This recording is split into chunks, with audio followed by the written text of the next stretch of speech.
Biz ham endi dinozavr emasmiz. Biz dinozavrlarni taniymiz va ular bilan ham suhbatlashganimizda aytadiki, biz ham o'rta davrda baribir. Oltin davrda tugashlarida biz ham. Lekin haqiqiy oltin davrda o'sha pekijlarni ham o'zlari yozishganda, ana joylarida o'ylamayapmiz-da. Ya'ni miya sekin nima deydi, inqirozga uchrash o'sha paytda boshlangan. Sizni miyangizni klon qilish yo'llari trendga chiqib ketdi hozir. Miyani motorini chiqarib tashlayapmiz. Tashqariga chiqarib tashlayapmiz. Recommendation qismini ham qo'shib olasizmi? Yesga o'rganib qoldim. Uchinchi taraf o'chib qolsa pishdi aka. Antropik ham keyin sizlar bilan xafa bo'lishni ko'rsatib bo'ldi deb turgan. Eng qizig'i u payt miya bo'lmaydi aka. Hozir AIni ishlatmaganlar orqada qolyapti. Tajribali dasturchilar misol uchun bitta muammoni hal qilish uchun qisqa vaqtlar sarflagan. Sun'iy intellektga o'sha narsani aytadigan bo'lsa, u hamma narsani bitta joyga jamlab qo'ydi o'zi. Umumlab berdi. Lekin baribir qaror qabul qilish nuqtasida hali ham o'zimizmiz. Diplom ishlarini, kurs ishlarini, misol uchun kerak bo'lsa magistratura ishlarini, PhD ishlarini, doktorskiy ishlarini GPT bilan, cloud bilan, ya'ni sun'iy intellekt bilan qilyapti. Kod yozish ham hozir jinnilikda, bunday oladigan bo'lsa, to'g'rimi? Endi AI uni quturgan versiyasida. Aka keskin tugatmasangiz bu safar yana ketib qolamiz.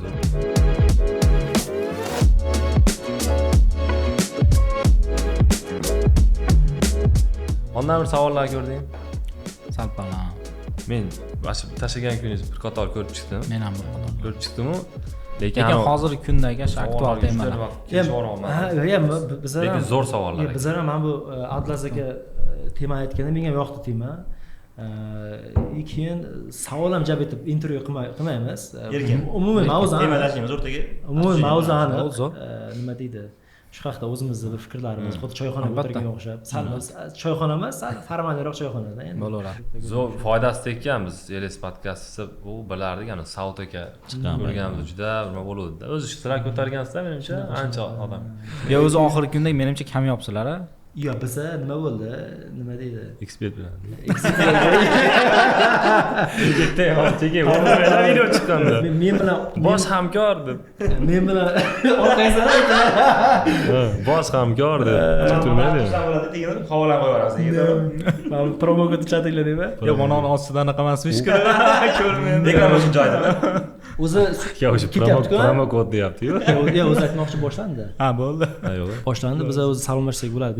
O'zi yaxshi. O'zi yaxshi keladi o'ziga. Xo'p, salomlashaylik bo'lmasam. Xo'p, assalomu alaykum hurmatli Eres podkasti kuzatuvchilari. Ancha nima deydi, bir tanaffusdan so'ng Eres podkasti yana doimiy olishga ya'ni boshladik. Yangi studiyamizda, yangi mehmonlar bilan bugun dolzarb bo'lgan mavzularni gaplashamiz va bunga boshqacha bir tarafdan bir yondashmoqchimiz. Ya'ni har doimgidek sun'iy intellekt va bu safar sun'iy intellektni nima deydi, bir yaxshi taraflari emas, ya'ni negativroq bo'lamiz. Ya'ni negativ bo'lib ham faqat yomonlab tashlamaymiz. Bu bizni hayotimizga qanday ta'sir qilyapti va buni kelajakda bu bizni hayotimizga qanday bir yomon oqibatlar olib kelishi mumkinligi haqida gaplashmoqchimiz. Va bugun bizni mehmonlarimiz Muhammad Karim aka va Xonnamir aka. Xushkelibsizlar, kelingizlar, rahmat. Rahmat taklif qilganlar uchun sizlarga. Xo'p, Abdulaziz aka o'zi Muhammad Karim akani podkastimizga chaqirmoqchi bo'lganimizda bitta zo'r bir sun'iy intellekt haqida gaplashmoqchi bo'ldik va bitta o'ylab qarasak hozir sekin-sekin chiqyapti. Mana yaqinda nima deydi, bir Amerikadagi eng oldi sun'iy intellektchilardan bu sun'iy intellektni boshqarish, ya'ni qanday qilib bu to'xtatib bir boshqarish bo'yicha bir ya'ni cheklovlar chiqarish bo'yicha ya'ni protest ketdi. Ya'ni o'zlaringiz ko'rgan bo'lsangiz kerak. Mana bu Antropikni CEOlari hammasi yozyapti. Ya'ni bu oxirgi menimcha OpenAI'da modelida o'zi yorib chiqib nima edi? Bu yerga qaysi edi? Mana buzib kirdi-ku. Hacking Face buzib kirdi. Shundan keyin yana Fable'dan keyin boshlandi adashmasam. Ya'ni bunga cheklab qololmayapmiz. Bunga qanaqa cheklov qo'yish kerak buni davlat darajasida. Ya'ni kill stop bu yerga qanaqadir bir stop faktor bo'lish kerak degan ya'ni bitta fikrni olib chiqdi. Buni anglatyaptiki, ya'ni sun'iy intellektga shunchalik rivojlanib ketdi. Buni qanaqadir boshqara olmayapti hozir o'zlari ham. Aytmasam shunaqa bir fikr kelyapti. Xo'p, shu haqda gaplashsak endi, ya'ni sun'iy intellekt bizga qanday ta'sir qilyapti o'zi, chunki hozir shunchalik hayotimizga kirib keldi sun'iy intellekt. Bu qanaqadir bir o'chirib qo'ysa, biza qanaqadir bir nimadir yetmayotganda, xuddi to'g'ri. hozir ishimizga shunchalik kirib keldi. Men o'zim ITda bo'lmasam ham, xo'p bizaniki как marketing, PR deyarli ishimizni bir 80% sun'iy intellekt bilan bog'liq. Endi dasturchilarniki bilmadim, undan ham ko'p bo'lsa kerak. Chunki senior dasturchilar o'zi deyarli bir 90-95% faoliyatlarni yozadi, yoki review qiladi, shunaqa. Endi men bo'yicha kodlar bo'yicha unaqa tajribam yo'q. Mana Muhammad Karim aka, Abdulaziz aka bular hammasi kod yozib yurganlar. Buni bir shu tema haqida gaplashsak. Hop, birinchi navbatda bo'lmasa anaqa boshqara olmaydigan holat dedingiz yoki mana hozirgi holatdagi aktual hamma уже qanaqadir regulyatsiya o'rnatishga harakat qilyapti. Bu narsani menimcha asosiy sababi bu haligi nima deydi, qo'rquv ko'proq. Nimaga? Chunki hozirgi kundagi biz ishlatayotgan asosiy sun'iy intellekt modellari yoki o'sha frontda xizmat qilayotgan asosiy modellar qanaqadir aynan bitta sohaga spesifik yo'naltirilganda, buni o'zini tilida narrow degan anaqa termin bilan ifodalaydi, ya'ni aynan bitta yo'nalishda kuchliroq. Mana misol uchun o'sha antropik ko'proq haligi problem solving bilan shug'ullanadigan odamlar uchun model chiqardi. Ya'ni bu haligi kundalik hayotingizda foydalanadiganlar uchun emas, ko'proq asosan misol uchun dasturchilar bo'lishi mumkin yoki akkauntantlar va hokazolar uchun modellar chiqardi. OpenAI'da strukturasi ozgina boshqacharoq va hokazo, lekin baribir hammasi bitta nuqtaga qarab ketyapti va oxiri bularda hozir asosiy qo'rquvi sun'iy intellekt modellari yangi hozir AGI ga qarab ketyapti, Artificial General Intelligence. Ya'ni hamma anaqa tomonlama nima deydi, yo'nalishlarda ustuvor bo'lgan va hamma yo'nalishlarda bilimi juda kuchli bo'lgan sun'iy intellekt modellari chiqishi kuzatilyapti va bu chiqishiga juda ham oz muddatlar qoldi degan ma'noda. Va men bitta anaqa o'qidim, o'sha MITdagi researchda o'qidim. MITda shunaqa research keltirilyaptiki, shu AGI bo'yicha biz qanaqadir davlat urovida hamma narsadan ko'ra boshqariladigan bitta organizatsiya tashkil qilishimiz kerak deyapti. Ya'ni bu o'sha qo'yilayotgan general intelligence ga anaqa qolipni belgilab berishlik kerak bo'ladi va hamma shu qolip doirasida ishlashlik kerak bo'ladi. Yoki bo'lmasam bu narsani hozir aynan bitta yo'nalishda rivojlanayotgan bo'lsa, agar hamma yo'nalishni qamrab oladigan bo'lsa, albatta buni jamiyatga keltiradigan xavflar yetarlicha bo'lishligi mumkin ko'rinishida. Mana shu narsada qo'rquv bo'lyapti ko'p nimalarda, kompaniyalarda. O'shaning uchun baribir hozir o'sha kichik modellarda bo'lsa ham o'sha nima deydi, kichik regulyatsiyalar o'rnatishga harakat qilishyapti. Xuddi mana bu sovuq urushda atomovalar hamma bir-biriga musobaqalashib ketdik, ammo burada og'aynilar kelinglar, bitta muzokara qilaylik, bunga cheklov qo'ymasak bo'lmas ekan. Hamma chiqaryapti, bunga bir qanaqadir cheklov qo'yib, buni bitta qonun qilib qo'ysak, buni boshqarib olmas ekan degan, hozir xuddi shunaqa bo'lyapti. To'g'ri. Urushda ham ana standartlari bor. Любой qurolni ishlata olmaysiz, misol uchun. Shu narsani qo'ymasa hozir o'zidan ketib qolyapti-ku. Shunaqa. Men masalan oldin o'ylardim, hozir bir Abdulaziz aka bilan gaplashganda oldin o'ylardim. Bu sun'iy intellekt hamma qo'rqyapti, menimcha buni baribir nima deydi, odam uni o'chirib yo'qmasa, odam uni boshqarmasa, buni baribir ijtimoiy kirib buzib kirolmasa kerak dedimda. Lekin men bu odam yaratgan-ku, uni baribir nima deydi, bu qanaqa qilib o'zidan o'zi nimalarga kirib buzib ketish mumkin degan narsa bo'ldi. Endi sun'iy intellekt push kerak baribir. Asosan baribir ish ketavergan sari yangi nima deydi, bir ana Sezardan bo'ladi-da. Anaqa maymunlar saltanat degan kino bor-ku. Sezarda kichkinalikda ko'tarib turadi-yu, ana u yomon ko'rib, ushlab turadi-da, keyin vaqt o'tadi, ana o'tirgan bo'ladi, Sezar turadi-yu, bo'ldi avtomat bilan. Sekin buzib ketishadi-yu, pachog'ini chiqarib ketadi. Bitta push bilan, hani bitta konfliktga boryapti, bo'ldi. O'sha konflikt, o'sha chegara. Shundan buyog'iga urdi, soldi boshlanadi keyin. Endi hozir buni bu xavfdan ham ko'ra odamlarga bo'layotgan mana bu ta'siri menimcha juda katta. Ko'proq gaplashishimiz kerak. Intellektiga yetkazilayotgan zararlar. To'g'ri, iqtisodiyotga to'g'ridan-to'g'ri ta'sir qiladi. Menimcha hozir uncha bilinmayapti. Hozir haligi hamma jozibadorlikka qarayapti. Voy, buni qilib beryapti. Voy, bunaqa ketyapti. Ko'rdinglarmi? Nimadir deyapti. Endi buni qilgandan keyin sekin-sekin hozir boshliqlar shunaqa deyapti-da, biznes egalari, xodimlari o'ylaydi, qo'rquv bor. Xodim sifatida qarasangiz, ishim bor hozir nima bo'larkan endi deydi. Hatto biz ishxonada ham shunaqa narsalar bor. Biz avtomatlashtirish uchun rahbariyat tarafidan biriktirilganmiz. Nimalarga bo'limlarga borib sekin ishini ko'rib o'rganib chiqib, misol uchun buni qilamiz, uni qilamiz desangiz va qilamizda, olib borib bo'lim boshlig'iga topshirsangiz, u o'shani joriy qilmaydi-da. Rahbarga aytamiz, rahbar buyruq qiladi, keyin u buyruq asosida haligi xohlamay, bemalol kayfiyatga qarab, voy mana nimaga ko'k, nimagadir nuqta. Bitta virgul bo'lib qolibdi. Ana 3.28 bo'lsa, nuqta emas, biz virgul bo'lish kerak shu yerda. Qaror shunaqa o'zi xohlamaydi, qo'rquv bor. Ya'ni xodim sifatida uni ham tushunish kerak, qo'rquv bor. Siz aytganingizdek, sun'iy intellekt rivojlanayotgan hozir bir paytda tabiiy intellekt inqirozga uchrayapti. To'g'rimi? Inqirozga uchrayapti. Hozirgilar o'ylamay qo'yapti. Masalan, dasturchi sifatida ham oladigan bo'lsak, ya'ni mavzuyimiz o'zi bir borsa aytishimiz kerakda, ana dasturlashning oltin davr haqida gaplashmoqchi edik. Shunaqa. Oldin nima qilardik? Biz ham endi dinozavr emasmiz. Biz dinozavrlarni taniymiz va ular bilan ham suhbatlashganimizda aytadiki, biz hozir har xil uchinchi taraf package-lardan foydalanamiz, kutubxonalardan foydalanamizda. Bitta dasturda aytaylik HRM tizimini ishlab chiqayotgan paytimizda uning ichida qanaqadir kutubxonalar bor yoki xodimni nimadir qo'shayotganda validatsiya qilishlik uchun Fluent Validation degan kutubxonamiz bor .NET da misol uchun. U Javada ham o'ziga xosi bor, login uchun alohida package-lar bor, to'g'rimi? NPM da ham bor. Biz o'sha package-dan foydalanardik. Biz ham o'rta davrda baribir. Dastur oltin davrda tugashlarida biz ham. Lekin haqiqiy oltin davrda o'sha package-larni ham o'zlari yozishganda. Tushunyapsizmi? Shunaqa. O'zlari yozishgan. O'zlari maza qilganda, keyin nima bo'lyapti? Keyin bitta sath ko'tarilyapti-da, u package-lar 3-taraf bo'lib chiqib ketdi. Ya'ni nativniy dasturni o'zidan 3-taraf qilib package qilib chiqarib yuborishdi hammasi. Tayyor kichkina mikro mahsulot sifatida chiqarib tashlashdi open source sifatida. Keyin nima bo'lyapti? Mapping bo'ladigan bo'lsa, iMapper, Automapperni o'rnatyapmiz, Fluent Validation o'rnatyapmiz yoki Log4 net misol uchun hammasini o'rnatyapmiz va ishlar biz biznes logikaga fokus qaratadigan bo'ldik va hokazo ana joylarida o'ylamayapmiz-da.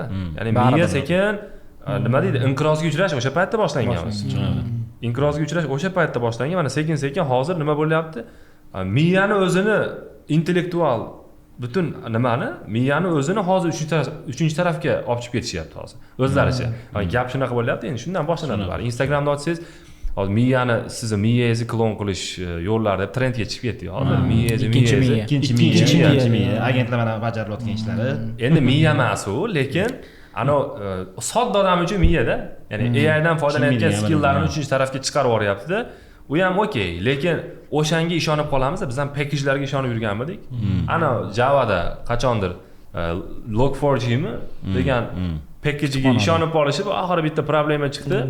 Nima bo'ldi? O'sha package-da bitta bug chiqdi, buzib kirishdi, haramini chiqarib tashlashdi. To'g'rimi? Chiqardida, undan keyin nima bo'ldi? Butun o'shanga bog'langan dunyodagi hamma tizimlar ketdi. Misol uchun, hozir ham bizda o'sha miyamizdagi juda ko'p mantiqiy fikrlashga doir ushlab bo'lmaydigan abstraksiya nimalarimiz bor o'zimizda, ko'nikmalarimiz ko'p. Miyani motorini chiqarib tashlayapmiz, tashqariga chiqarib tashlayapmiz. Odam ovqatlanmay qo'ysa yoki roza tutganingizda oshqozon kichrayib ketadi, to'g'rimi? Keyin ro'zadan chiqib turib katta narsa yeya olmaysiz-da. Chunki adaptatsiya bo'lib qoldi. Adaptatsiya bo'lib qoladi. Miya ham hozir adaptatsiya bo'lib qolyapti. Endi sizlarda shunaqa bo'lib qolyapti deb turib men ayta olmayman yangi AI dan foydalanayotganlarga. Lekin men o'zimizda ham shunaqada. To'g'risi, masalan, men unaqa juda mayda narsalarga, detal narsalarga o'ylangim kelmay qoladi-da ba'zida. AI ga tashlaydigan bo'lib qoldim bir o'rtada. Keyin to'xta dedim. Muhammad Karim dedim. Sen ham ana AI first thinkingni qurboniga aylanib ketyapsan dedim. Hozirgilar shunaqa-yu, ana buni ko'p joyda gapiryapmiz. AI first thinking. AI o'ylaydi, bu qiladi. O'zi biz o'ylashimiz kerak, bu qilish kerak. Shunaqa. To'g'ri. Shuning uchun ana o'sha AI first thinkingdan tayyor bo'lgan mahsulotni tayyorlab beradi AI. O'sha tayyor mahsulot bo'yicha savol bersangiz bilmaydi o'sha odam. O'zi qurgan odam bilmaydi. Chunki AI aravani tortib ketgan. U undan ko'proq narsani biladi-da. Keyin AI ana prompt yozganingizda pastda recommendation qismini ham qo'shib xohlaysizmi? Mana baholash qismini ham qo'shib beradi. Xohlaysizmi? Keyin mana kartlaringizni chiroyli qilib bersa, yes bosaverasiz, yes bosaverasiz. Yesga o'rganib qoldim. Yana ana nima qilishadi? Ana nimani Antrop chiqarib qo'ydi-yu nimani cloudda after mode bor, ana dangerous bo'lib qoladi. Avtomat yes bosib yurmaysan, no actions o'zi qiladi. Deysiz, endi xavfli, buni nimalari ham, problemalari ham chiqib ketdi, xavfli. Yana nima deydi? Shuni qila olmaysansiz, yo'q, u xavfli deb qo'yadi. O'zi doim yes bosib o'tiradi. Nodni bosishni ham o'ylab ko'rmagan. Nodni bosishni o'ylamagan. Hozir shunaqaga borib qoldiki, menda ham bir marta shunaqa bo'ldi. Hozir nodni bossam proyekt bitta joyi qayerga qorami chiqishini ham bilmayman. Chunki qayerga problemaga kirib qolishini bilmayman. Chunki nima qilinganini ham bilmayman. Chunki qayerga kelganini bilmayman-da. To'xta, hozir shuni nodni bosmay qo'yaver, hech narsa bo'lmaydi. O'zing davom etaverdi. O'zing Bilganingni qilaver. Fix this. Do deb, fix this, go on deydi. Bir orada interrupted bo'lib qoladi-yu, o'chib qolgan paytda keyin qayerdan davom etmayapti. Go on deb qo'yadi. Davom et deydi. Shunaqa bo'lib ketyapti-da, sekin miya ham haligi ko'p narsalarni aqlga taalluqli bo'lgan ko'p narsani 3-tarafga olib chiqib boryapmiz. Endi 3-taraf o'chib qolsa pishdi-da aka. Ya endi hozir yana bir narsani eshitdim. O'zim o'ylab ko'rdim. Hozir tokenlar narxi juda arzon. Endi boshida token degan narsa o'zi yo'q edi, adashmasam. Shu OpenAI chiqqanda, ChatGPT chiqqanda masalan biz token degan narsani ishlatmasdik o'zi deyarli. Keyin sekin bu kodga kirib bordi, boshqa narsa bo'ldi, sekin rivojlandi, keyin token degani chiqdi, token pulli bu va o'zi limit qo'ydi, limit qo'ydi, boshqa narsa bo'ldi. Endi balki masalan bir 5 yildan keyin zo'r rivojlanadi, hamma o'zi usiz yashamay qoladi, tokenni bemalol narxini shunday ko'tarib qo'yadi. Bunga ko'p emas, 5 yil emas, 1-2 yil qoldi, chunki strategik hozirgi mana misol uchun jamiyatdagi bir iqtisodiyotni kuzatadigan bo'lsak ham, o'sha Amerikada bo'layotgan holatda ham AI'da как bitta pufakdek ishirishyapti hozir. Hamma har tomondan uni hype qilyapti, ko'taryapti va investorlar yoki o'sha katta sohadagi anaqa odamlar mana shu narsaga iqtisodchilar asosan pul tikishga harakat qilishyapti. Chunki baribir haligi pufak ko'tarilayotgan paytda hamma nimadir ishlab qolishni xohlaydi-da. Misol uchun hammaga qarasangiz hozir nimadir AI bilan nimadir qilgan yoki men o'zimni tizimimni anaqa qilaman, avtomatlashhtiraman yoki yaxshilayman, samaradorligim yaxshi bo'lyapti degan qaysidir ma'nodagi o'lchovi yo'q narsalarni orqasidan quvishga harakat qilishyapti. Buni orqasidan AI degan so'z orqasidagi o'sha hype ko'tarilib pufakka o'xshab ishi boryapti. Va bu o'sha bilamiz haligi birorta sovun ko'pigini ishirsak ko'tariladi, qaysidir pog'onaga chiqqanda bu yorilishni boshlaydi-yu. Bu ham xuddi shunaqa narsa. Chiroy o'chishni boshlaydi. Hozir hamma ko'rayotgan asosiy narsa bu demo. Hamma demoning orqasidan quvlab yuribdi. Lekin orqadagi bo'layotgan misol uchun production u haligi nima deydi, odamlarning o'rtasiga chiqqanda ko'rinishni boshlaydi. Mana misol uchun loyihangiz ham ishlayveradi, lokal hostingiz ishlaydi yoki qanaqadir stage environmentlaringizda ishlayveradi, lekin o'sha productionga chiqqandan keyin haqiqiy urushga tushishni boshlaydi-da. Haqiqiy haligi u yoqdan bu yoqdan zarbalar keladi, siz kutmagan case'lar bo'ladi, edge case'larni hisobga olmagan bo'lasiz. Va shundan keyin haligi tizimingizni haqiqiy mustahkamligi ko'rinadi. Qayerda xavfsizlik muammolari bor, xuddi shunga o'xshab, bu ham hozirda pufakka o'xshab ko'tarilyapti-da, 1-2 yil uzog'i. Bu narsa portlaydi. Portlagandan keyin o'sha hamma butun anaqaga bu narsani ta'sirini o'tkazadi. Nimaga? Chunki hamma hype orqasidan ketgan yoki misol uchun aytaylik kimdirlar polniy misol startapini faqat shu AI ustiga qurgan, hech qanaqa o'zini domenni anaqasi yo'q, valuesi yo'q yoki misol uchun dasturchilar polniy fokusini AI bilan qilyapti, o'zini anaqasini yo'qotib, polniy AI ga fokus qaratyapti-da, AI bilan o'zini anaqasini qurib yuribdimi? Bu bitta portlagandan keyin eng ko'p ta'sir qiladigan odamlar asosan o'sha AI ga to'laqonli bog'lanib qolganlar bo'ladi. Dasturlashda kaskad degan tushuncha bor-da, jadvallarda. Bitta user degan jadvalga, foydalanuvchilar jadvaliga mahsulotlar jadvali, yana nimadir jadvallar ulanib ketadi, orderlar jadvali, misol agar marketplace bo'ladigan bo'lsa. Endi misol uchun bitta foydalanuvchini udalet qilaman desangiz, o'shanga bog'langan jadvallar bo'ladi, kaskad qilingan. U foydalanuvchiga aloqador uni zakaz qilgan order zakazlari, ulangan. Yana like, komment hammasi unga bog'langan narsasi o'chadi. Endi kitobida o'chib ketadi, misol uchun. Hozir shunaqa AI ga davr bog'lanib ketgan, startaplar AI native bo'lib ketgan. Ko'p anav yuzi nima qilgan, integratsiya qilib, API lar bilan nimadirlar qilib tashlashgan. Hammasi bog'lanib ketganda, agar bitta o'chadigan bo'lsa, butun startap yangi davrda startaplarini bir 70% ga invalid qilib qo'yadi. To'g'ri invalid qilib qo'yadi. Invalid qilib qo'yadi, keyin qo'lini ko'tarib yuradi ular. Shunaqa bo'lib qiylanib. Nima edi debdi? Nima bo'lyapti? Anaqa. U ham antropiga ham keyin sizlar bilan xafa bo'lishni ko'rsatib bo'ldi turchilar 2-3 yildan keyin shunaqa chiqadigan bo'lsa yomon bo'ladida. Yo, hozir mana aytdingiz-ku, boshida hech qanaqa token degan mexanizm yo'q edi. Keyin token degan narsani joriy qilishdi va u narsani va narxi qaysidir ma'noda oshib mana $100, $200 boshida $20 plan bo'lgan bo'lsa. Bu narsaning asosiy sababi resursda. Ya'ni kompaniyalarda biznes modeli shunga qarab o'zgaryaptiki, mana hozirgi sarflayotgan resursi biz uchun mana aytaylik $100 yoki $200 resursni siz ishlatmagan taqdiringizda ham yoki umumiy ishlatadiganlarni hisobiga olib qaraydigan bo'lsak, ularga normalniy kostga tushadi. Uni sarflaydigan resursi, bu yoqdagi infrastrukturasi.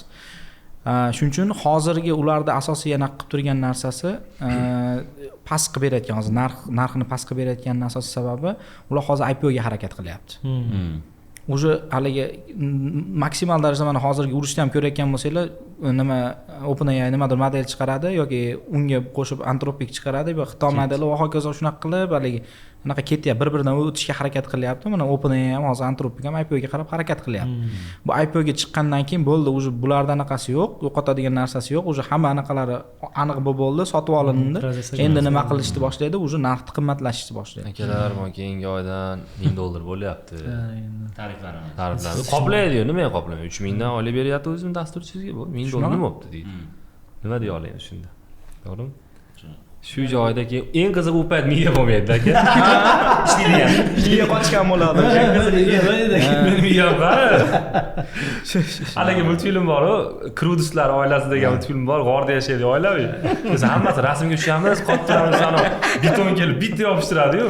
Endi yopishtiradi, papasharasiga urilgandan keyin hammasini izi chiqib qolgan bo'ladi desa, o'sha rasmdan dadasi tushuntiradi, mana bu meni kallam, mana bu miyam desa, men qarab turib, dada meni miyam yo'q ekan.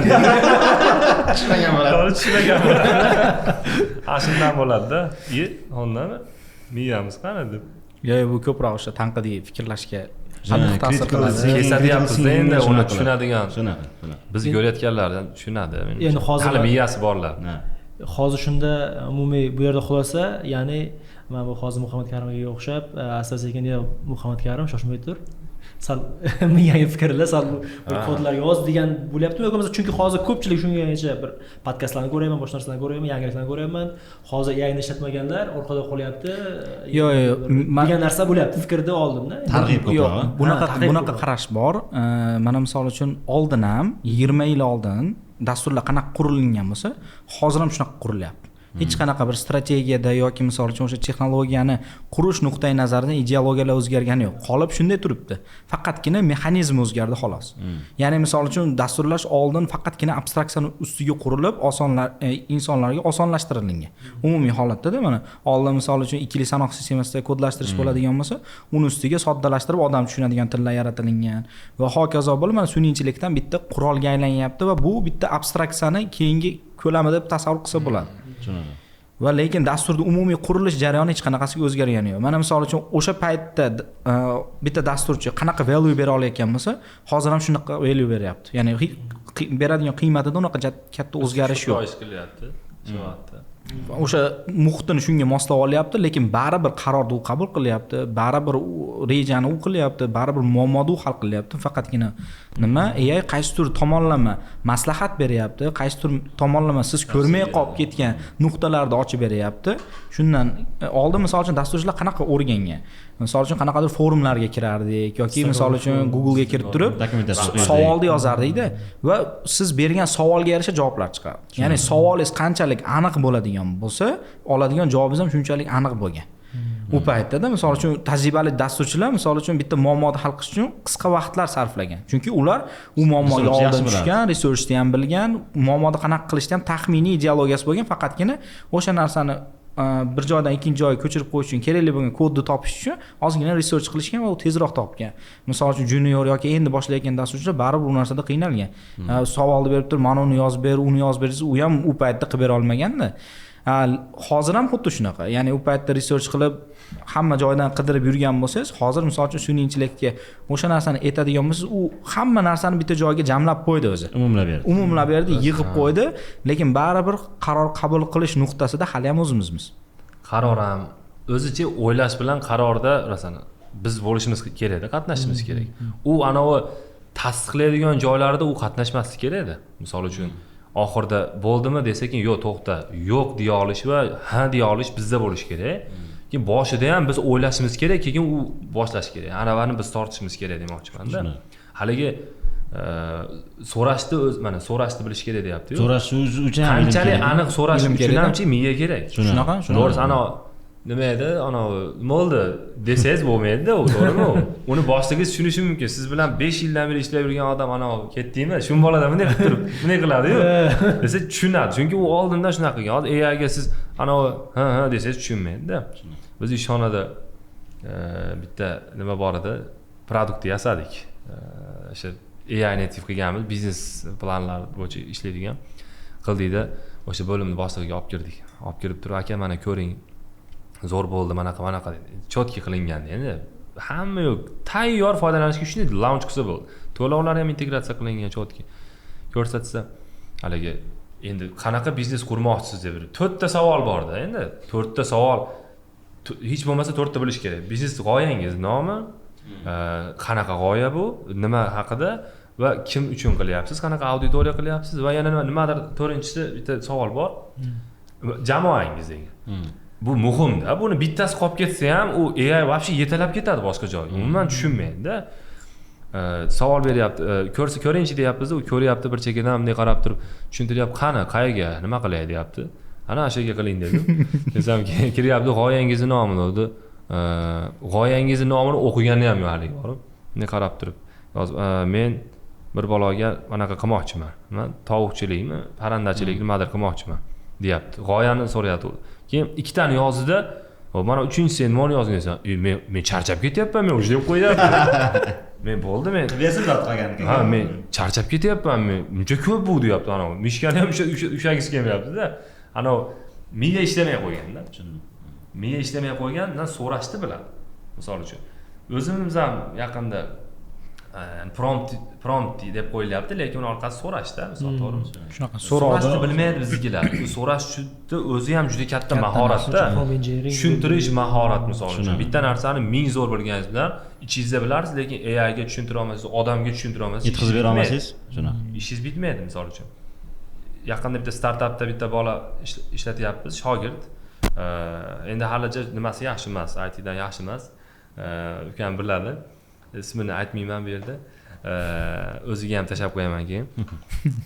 Qarasam ish cho'zilyapti. Bitta narsani qurish kerak edi, mobilniy приложение qurish kerak edi. Biz o'zi backenddan chiqqanmiz, mobilnikni o'zimiz quryapmiz, maza qilib. Zo'r qilib quryapmiz-da, lekin oddiy jarayonlar statusni o'zgartirish, yo nimadirlar degani 4 soat, 3 soat, 5 soat bo'lib ketyapti-da. Ba'zi nimalar 2 kun bo'lib ketyapti. Nimaga bunaqa cho'zilyapti tushunmayapman. Mana misol bitta prompt bilan bitadi, publish qilsa chiqadi-yu deyman 15-20 minut. Men prosta ishlashingizni ko'rmoqchiman dedim-da. Zoom meeting qildik anaqa, Google Meet'da ochdimda. Qani bemalol siz mana zadacha mana shu qilingchi, men ko'rib o'tirmoqchiman dedim. Qarab tursam, yozyapti. Yozaveraymi aka dedi. Prompt yozadi. Promptni qiziqdim-da, nima bola yozarkin dedim-da. Keyin qarasam, aka yozyapti, shefim bitta prompt yozayotgan paytda muammo haqida bir 100% prompt ichida prompt hamma joyi muammo haqida bo'ladi odatda.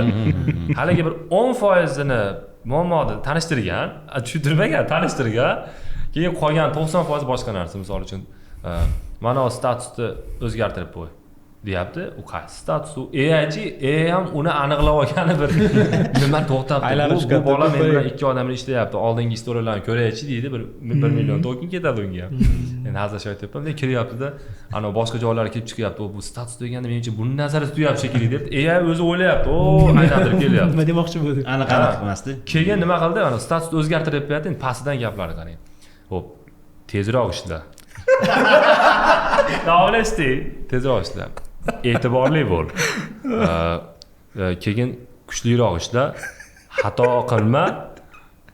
Yana bir og'riga jinni bo'lib qoldim. Google dastursida ishla deb qo'ygan. Google dastursida ishla degan eng qizig'i bor, virgul ham yo'qdi. Haligilar orasidagi uni odam ham tushunmaydi, tushunyapsizmi? Uni odam ham tushunmaydi. Virgul ham yo'q. AI qanaqa script anaqa qilib olsammikin deyapti. Script qilib AI uni birinchi tushunib olgani bir ketadi-da, 1-2 soat aka uni. Hold on deydi. Men let me understand deb birinchi tushunib olay uni. keyin sekin qilishni boshlaydi. Menimcha prompt bersa, promptini bir soat tushunadi, keyin 1 soatdan keyin qilishni boshlaydi menimcha. 1 soatdan keyin ham chiqaradi. Mana bu narsalarni nazarda tutyapsanmi lekin u yo'q. nodi bosadi. Yesni bosadi, keyin shu bilan davom etyapti. Shunaqa qilib ishimiz cho'zilayotgan ekan. Ya'ni so'rash madaniyati shakllanmagan. Prompt engineering yo'q. Ana Instagramda chiqarib turib, men mana qilib tashladim, uni qilib tashladim deganlarda ham shakllanmagan. Hali bizda prompt madaniyati shakllanmadi. Aytishliklar ichida bor. Prompt engineering kurslarini o'qigan, birinchi nimani tushuntirasan, sen zo'r dizaynersan deb aytasan, senior design, product designer, bizda mana tasklar bor, keyin bunaqa qil deb turib shabloni bor o'zi. Shu bo'yicha tushuntirasan deyiladi, lekin bizda unaqa madaniyat shakllanmadi hali. So'rash madaniyati bo'yicha ham o'zi alohida aytishimiz kerak, tushuntirishimiz kerak. Chunki hozir hamma mana bu kishi ham, siz ham AI dan foydalanib ketaveramiz. Ana dehqon ham ochyapti-da hozir moda bo'ldi-yu, rasmini bunday qilib ham qilyapti-da. Lekin bu hozir bu jarayonda bir narsaga e'tibor berishmayapti. Resurs hammada, lekin bir xil ish qilganimiz bilan 4 xil resurs ketyapti-da. Shunaqa. 4 xil resurs ketyapti. Vaqtlar keladi, hali 1-2 yildan keyin hali biz kompaniya rahbarlari sifatida balki yoki tek injener, tek liderlar sifatida xodimlarni suhbat qilamiz. Oldin biz siz qaysi texnologiyani, mikroservis arxitektura bilan aytaylik, monolit arxitekturani farqida nimada, qaysi ustun taraflari bor, qaysi payt nimani ishlatish kerak so'raganmiz. Endi bundan keyin biz odatda agar AI skills haqida so'raladigan bo'lsa, hop, okey, cloud bilan bitta narsani qilib berish mumkin. Lekin shuni aytaylik 1 million token emas, misol uchun 200 ming token bilan qilib bera olasizmi deyiladi. 200 ming token eng kam sarf bilan, resurs bilan. Faqat oldinlar ham mana shu resurs haqida gaplashilgan o'zi. Memory aytilgan. Va time limitlar haqida. Seni, misol uchun sen deyapti, ana juda katta vaqt ishlayapti seni algoritming misol uchun yoki bo'lmasam 200 megabayt bo'lib ketdi, 30 megabayt bo'lsa dastur deyiladi misol uchun-da. Endi bu yog'iga mana resurslarni AI ga qancha sarflayapsan misol uchun. Shu narsalar bo'yicha ko'rsatkichlar, o'lcham birliklar almashsa kerak keyinchalik. Bu o'sha so'rashni bilmagan odamlar, ya'ni miyasi yo'q odamlarda endi. Fikrlashni bilmaydigan, qo'pol qilib aytyapman endi men. Shu so'rashni bilmaydigan odamlarda orqasidan ko'p resurs xarajati chiqadi-da. Shunaqa. So'rash uchun ham ilm kerak-da. Ha, bu ham juda so'rash uchun ham bir bolani tushunish uchun ham muammo chiqsa, bug chiqsa yozardik, resource qilardik Google'ga. Birinchi o'rinda Stack Overflow chiqardi. Stack Overflow kirilardi, bu yerda maqola bor, savol bor, answerlarga tushardik, hamma javobini o'qilardi. Yechimlar ko'rsatilgan, hammasini solutionlarni solishtirib, miyaga o'sha yerda bo'lgan muammolar, yechimlari haligacha bor-da. Bu hamchi haligacha bor. O'qilgan chunki-da, hozir yo'q-da, dokumentasiya o'qish, Stack Overflow kirish. Bu alohida ko'nikmagan aka. Buni o'zi odam o'zi mana bu xarakteri bo'ladi, mana sekin yillar davomida o'rganadi, kichkinaligidan nimadir qilib shunaqa narsa jamlanadi shekilli. Misol aytyapman, ana klik bilan integratsiya qilsangiz, gruppa ochishadi, misol uchun to'lov nimasiga. Ashidagi support timi bo'ladi. Nima kerak ekan desam, serverimizni IP-sini berishimiz kerak ekan, serverimiz IP-sini aytib olasizmi dedi. Yaxshi, berdim. Tezroq hal qiling deganman. Berdim. Keyin undan keyin uni beribdi-da, keyin ana logotipini ham berishimiz kerak ekan, page-ga chiqarib qo'ygan, click to merchant page anaqasiga, to'lov page-ga chiqarib qo'yishimiz kerak ekan deyapti. Ko'ryapsizmi mana 2 marta, 3 marta, 4 marta ketyapti. Yozsa bo'ladi. Yana bizdan nima narsalar kerak bo'ladi? Yana nima bu narsa unutilmayaptimi bu yerda deb turib, ana ro'yxatini bersa bo'ladi. So'rarsa, misol uchun so'rash madaniyatida so'rarsa, hali IT'da tushunish shart emas unga. Shunaqa. Tashqaridan so'rasa ham u o'zi javob beradi hammasini. Ya'ni qarang bu yerda resurs qancha vaqt ketyapti. Ikkinchisida jumaga to'g'ri kelib qolsa pishdi u, misol uchun. 3 kun shanba, yakshanba ishi yo'q. Misol juma kuni launch qilmoqchi edi, startup misol uchun-da. Bu dushanbaga o'tib ketadi degan. Shanba kuni bittasi launch qilib yuborsa pishdi, misol uchun. Tushundingmi? Aytganingizdek, hozir oldin haqiqatda Stack Overflowga kirib yoki qanaqadir research qilib o'rganardik va ularni solishtirardik. Yo'q, hozir mayli Stack Overflowga kirib yoki dokumentatsiya o'qib yurishmasin, lekin xatyabi o'zi nima qilayotganini oldin tushunishga harakat qilish kerak-da. Misol uchun qanaqa muammoni hal qilyapti yoki bo'lmasam shuni intellekti o'ziga yetish kerak-da. Buni qanaqa trade-offlari bor? Misol uchun 3 xil variantda, misol uchun menga rejalarni ko'rsat yoki u tezda u har xil joydan ma'lumotni to'plab sizga olib kelib bera oladi. Lekin u joyda uni qaroridan emas, siz o'zingiz qaror qabul qilishingiz kerak, har xil yechimlarni ko'rib. Mana shu narsa ham xatyabi oson odamda, misol uchun o'sha tanqidiy fikrlash degan narsani ushlab turadi. Shu. Filtr qilish uchun ham o'sha qanaqadir ko'nikmasi bo'lishi kerak-da. Filtr qilish uchun ko'nikmasi mast qilish kerak bo'lgan любой narsa, mana shu ishlab turish kerak-da miya. Shunaqa. Biz oldin masalan universitetda qanaqadir kod yozmoqchi edik, endi qo'yisayman. shu aytganingizdek stakovga kirardik, kurga kirardik, savollar berardik. Hozir bu juda osonda shunday o'sha. Misol uchun manimcha nimadir yozsangiz, sizga shu savolingizga просто javob emas, sizga ana shu savolingiz bo'yicha proyekt qilib beramiz sizga hozir. Shunaqa. Ha, shunaqa. Sizga aytganingizdek hozir lead koddan asta-sekin Lead kodni statistikasini ko'rdim misol uchun men. Stack Overflow'ning statistikasini ko'rdim. Oldingi vizitlar bilan hozirgi vizitda osmon bilan yerda farqi bor. hozir ham qo'yib, tog' qo'yib. Ha. Oldin misol uchun mantiqiy fikrlash uchun ham kirilardi-da. Algoritmni o'sha ishlab turgan masalalarni boshqa qilib yechiydi. Ha, bu ham ko'nikmada endi men miyam kerak, mana shu ishlashim kerak edi. Hozirgilar shuna muammo chiqadi, muammoni skrinshot qiladi yoki kodni olib copy paste tarz tashlaydi. U kodning ichida qanaqadir konfidensial ma'lumot bo'lishi mumkin, publish qilish mumkin bo'lmagan, EAga prompt yozish kerak bo'lmagan ma'lumot bo'lishi mumkin. Hech kimga maslahat qilmay tarz oladi, muammoni hal qilsa bo'ldi. Muammoni hal qilish bilan hal qilish farqi bor-ku. hozir masalan shunaqa davom etsa-da, tasavvur qiling, mana bir o'zimizni tasavvur qilaylik, mana shunaqa davom etsa, hech qanaqa bir cheklovlar bo'lmasa, boshqa narsa bo'lmasa, bu qanaqa oqibatga olib kelishi mumkin yoshlarda? Masalan, balkim bilmayman, u balki yaxshidir, balki yomondir. Shunga qo'shimcha qilib ketgan. Universitet misol uchun, universitetda men tanishlarim o'qiydi, jiyanlar o'qiydi. Diplom ishlarini, kurs ishlarini, misol uchun kerak bo'lsa magistratura ishlarini, PhD ishlarini, doktorskiy ishlarini GPT bilan, cloud bilan, ya'ni sun'iy intellekt bilan qilyapti. Bu qanchalik o'zini aqlli his qilishdanmi yoki zamon bilan hamnafasmi tushuntira olmayman. Zo'r deb qo'yaman bo'ldi. Ya'ni lekin bu-chi aka misol bu yerda bu mana men proyektga ishlatishim bilan uni lekin PhD'siga ishlatishda farqi bor. U normalniy ruhiy holati, ruhiy sog'lom odam ishi emas. Ha. To'g'rimi? Misol uchun men hozir PhD men shuning uchun daraja berishyapti menga degan hali odamning o'zida shaxsiyatiga borib taqaladi-da, bar aka u narsa, to'g'rimi? Qanaqasiga hozir u katta ilmiy narsasini u maqola bo'lib chiqadi, kimdir o'qiydi, boshqa qiladi. Kirib turib, o'shanga darajani oladi keyin. Ha. Mayli, hozir misol uchun Cloudda ham o'sha OpenAI'larda ham research degan modlari bor o'zini. Hali haqiqiy science-ga o'xshab fikrlab o'sha misol uchun yaqinda ham o'sha Cloud Science degan narsani ko'rdim. O'sha yerda haqiqatda sizni o'sha fikringizga mos bo'lgan har xil o'sha scientific aniq nimada ilmiy faktlardan o'tgan rejalarni olib kelib bu narsani o'rganishga zo'r olib kelib mana o'zingiz qarorlaringizga qo'shish uchun baribir oldin ham research qilardingiz, faqatgina uzoqroq vaqt olardi u sizdan. Kitob tutkilardingiz, kitob tutkilardingiz, qiyinroq bo'lardi. Lekin hozir bu yana ham ko'proq imkoniyat ochyapti odamlarga, lekin uni prosta mana miyani o'zini topshirib qo'yishyapti-da bu narsaga. Yo'q, uni olishsa informatsiyani olsin, lekin undan kelib chiqqan holatda baribir qarorni, fikrni o'zlari yuritish kerak bo'ladi-da. Agar nimasiga himoyasiga turib bera olsa 1000 marta, misol uchun yaxshi, to'g'rimi? Agar любой joydan savol ber, misol men prosta vaqtim ketishini xohlamadim. Bilaman, xohlagan joyim bilaman. Men ideyani berdim, shuni atrofida randalab, yo'q-yo'g'ini to'g'riladim, bo'ldi degan, u boshqa narsa misol uchun. Hozirgilar agar AI first thinking bilan qilgan bo'lsa, 80-varaqda nima degansiz deb so'rasa, nima ekan o'zi sahifada deb deydigan bo'lsa, masalan, bu vaqtini haqiqatdan bu dasturchilarda yoki masalan shuni ishlatadiganlarda vaqtini sarflayaptimi yoki bo'lmasa, tejayaptimi yoki bo'lmasa bir xil bo'lyaptimi hozir?